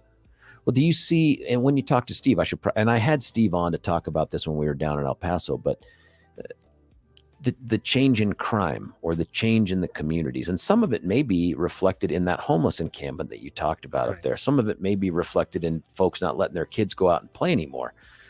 But are you seeing it even up there in Weld County?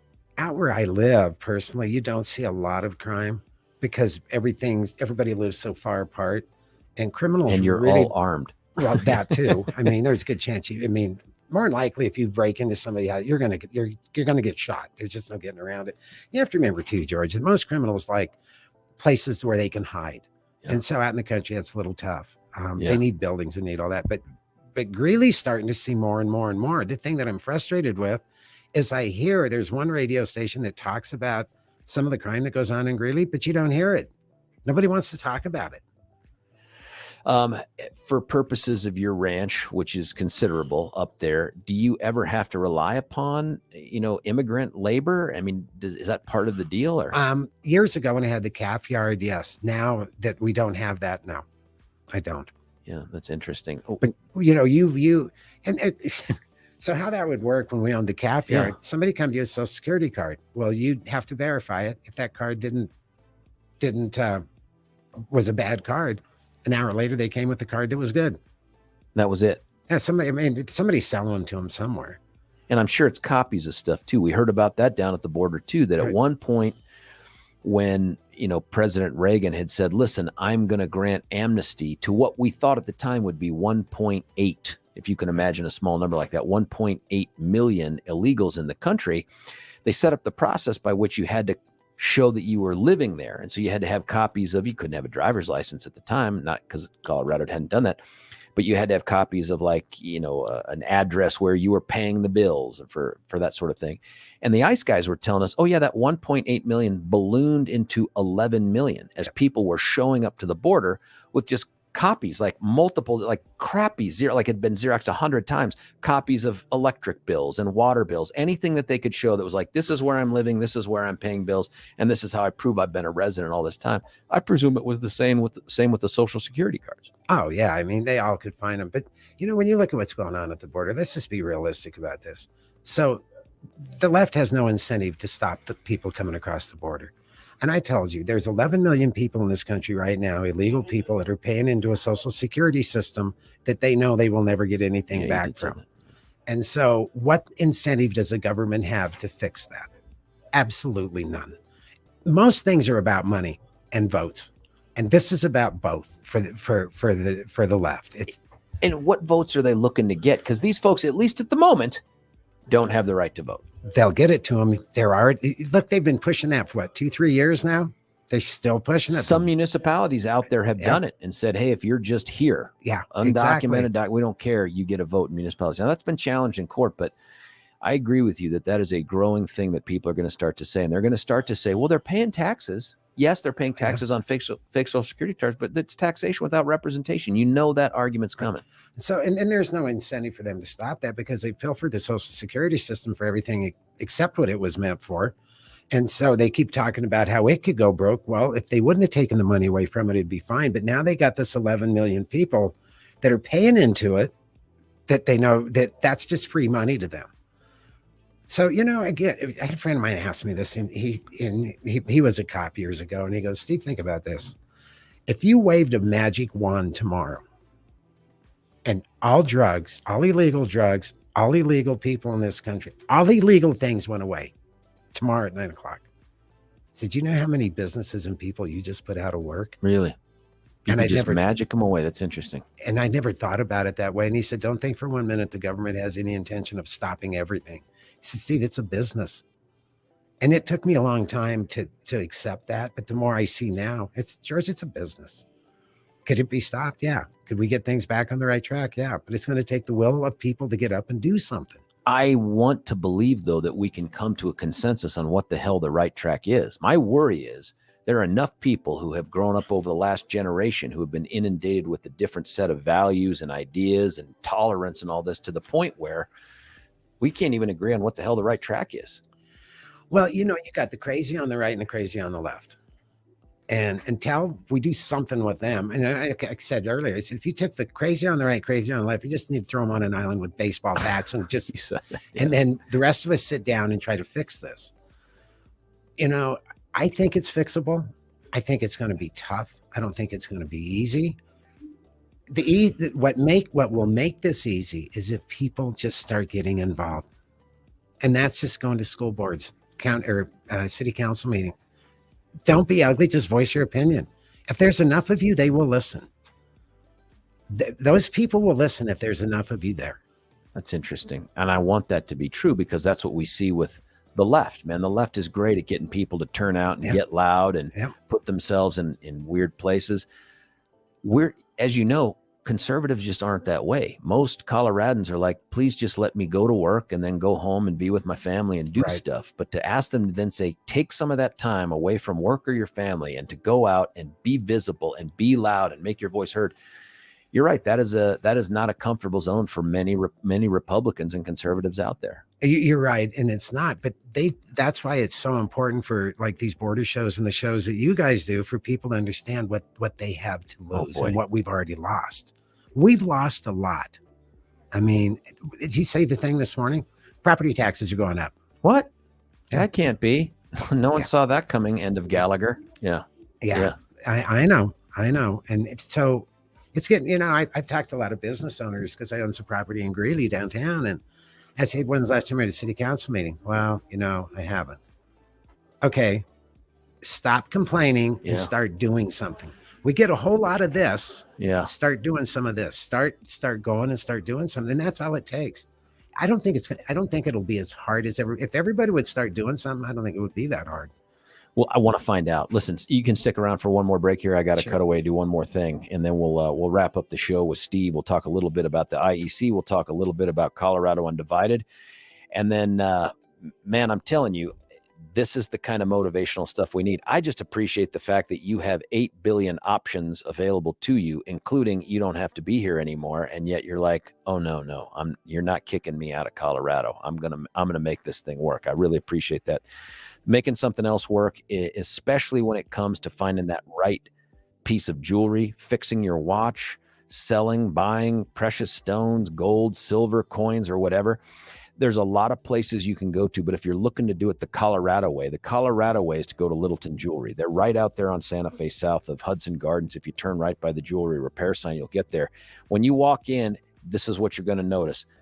It is a family of employees. These are folks that are locally grown here. They are, like Steve, committed to success in the state of Colorado. That's why they grew this business. Jesse took this thing over from his parents when it was just a watch repair business, and he blew this thing up. It only works, though, if you go in and to tell them, this is my need, or what do you have that can fulfill that need? And I'm telling you, you'll come out of there thinking to yourself, this is my go-to place moving forward for jewelry. It's a very personal purchase. It isn't something that you do necessarily on Amazon. This is an in-person thing. You go check them out in person. And the other thing you'll find out is when you say, oh, hey, I heard about you from George on 710. They'll say, we love 710. We are big 710 fans. We listen to it all the time as well. If you're looking for like-minded people who are committed to the principles and values you are, you go check out Jesse and his team at Littleton Jewelry. You can look at them online, littletonfinejewelry.com.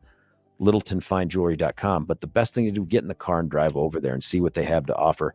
Wonderful people. Cut away for one more break. When we come back, we'll wrap it up with Steve Wells. It's George Brockler on The George Show, 710 KNUS.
George Brockler, right back with you here. Final minutes this session, and with Steve Wells in here. Steve, off air, you just announced you are going to run for state party chair. Why would you do that?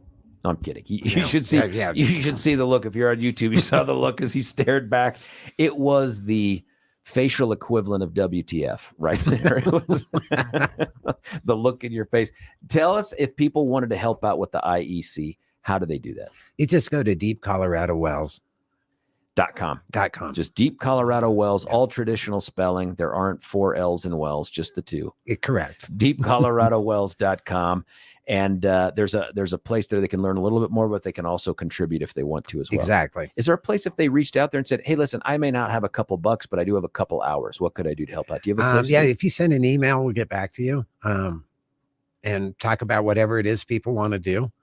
That's we need a lot of feedback from people out there, George. I mean, I want to hear how everybody else feels. We always think that everybody feels like we do, that are tired of getting beat up, but maybe everybody doesn't. I don't know, but I want to get some ideas. You never know what kind of ideas people can come to the table with. Believe me, I know the people that don't agree with you tend to text into the show or the YouTubes. And most of them are all very nice, but some people out there are just like, what are you talking about? Crack smoke crazy. You know what I mean? There are some ugly people out there, isn't there? Yeah, well, I dated some of them earlier, but nonetheless, let's wrap up this way too.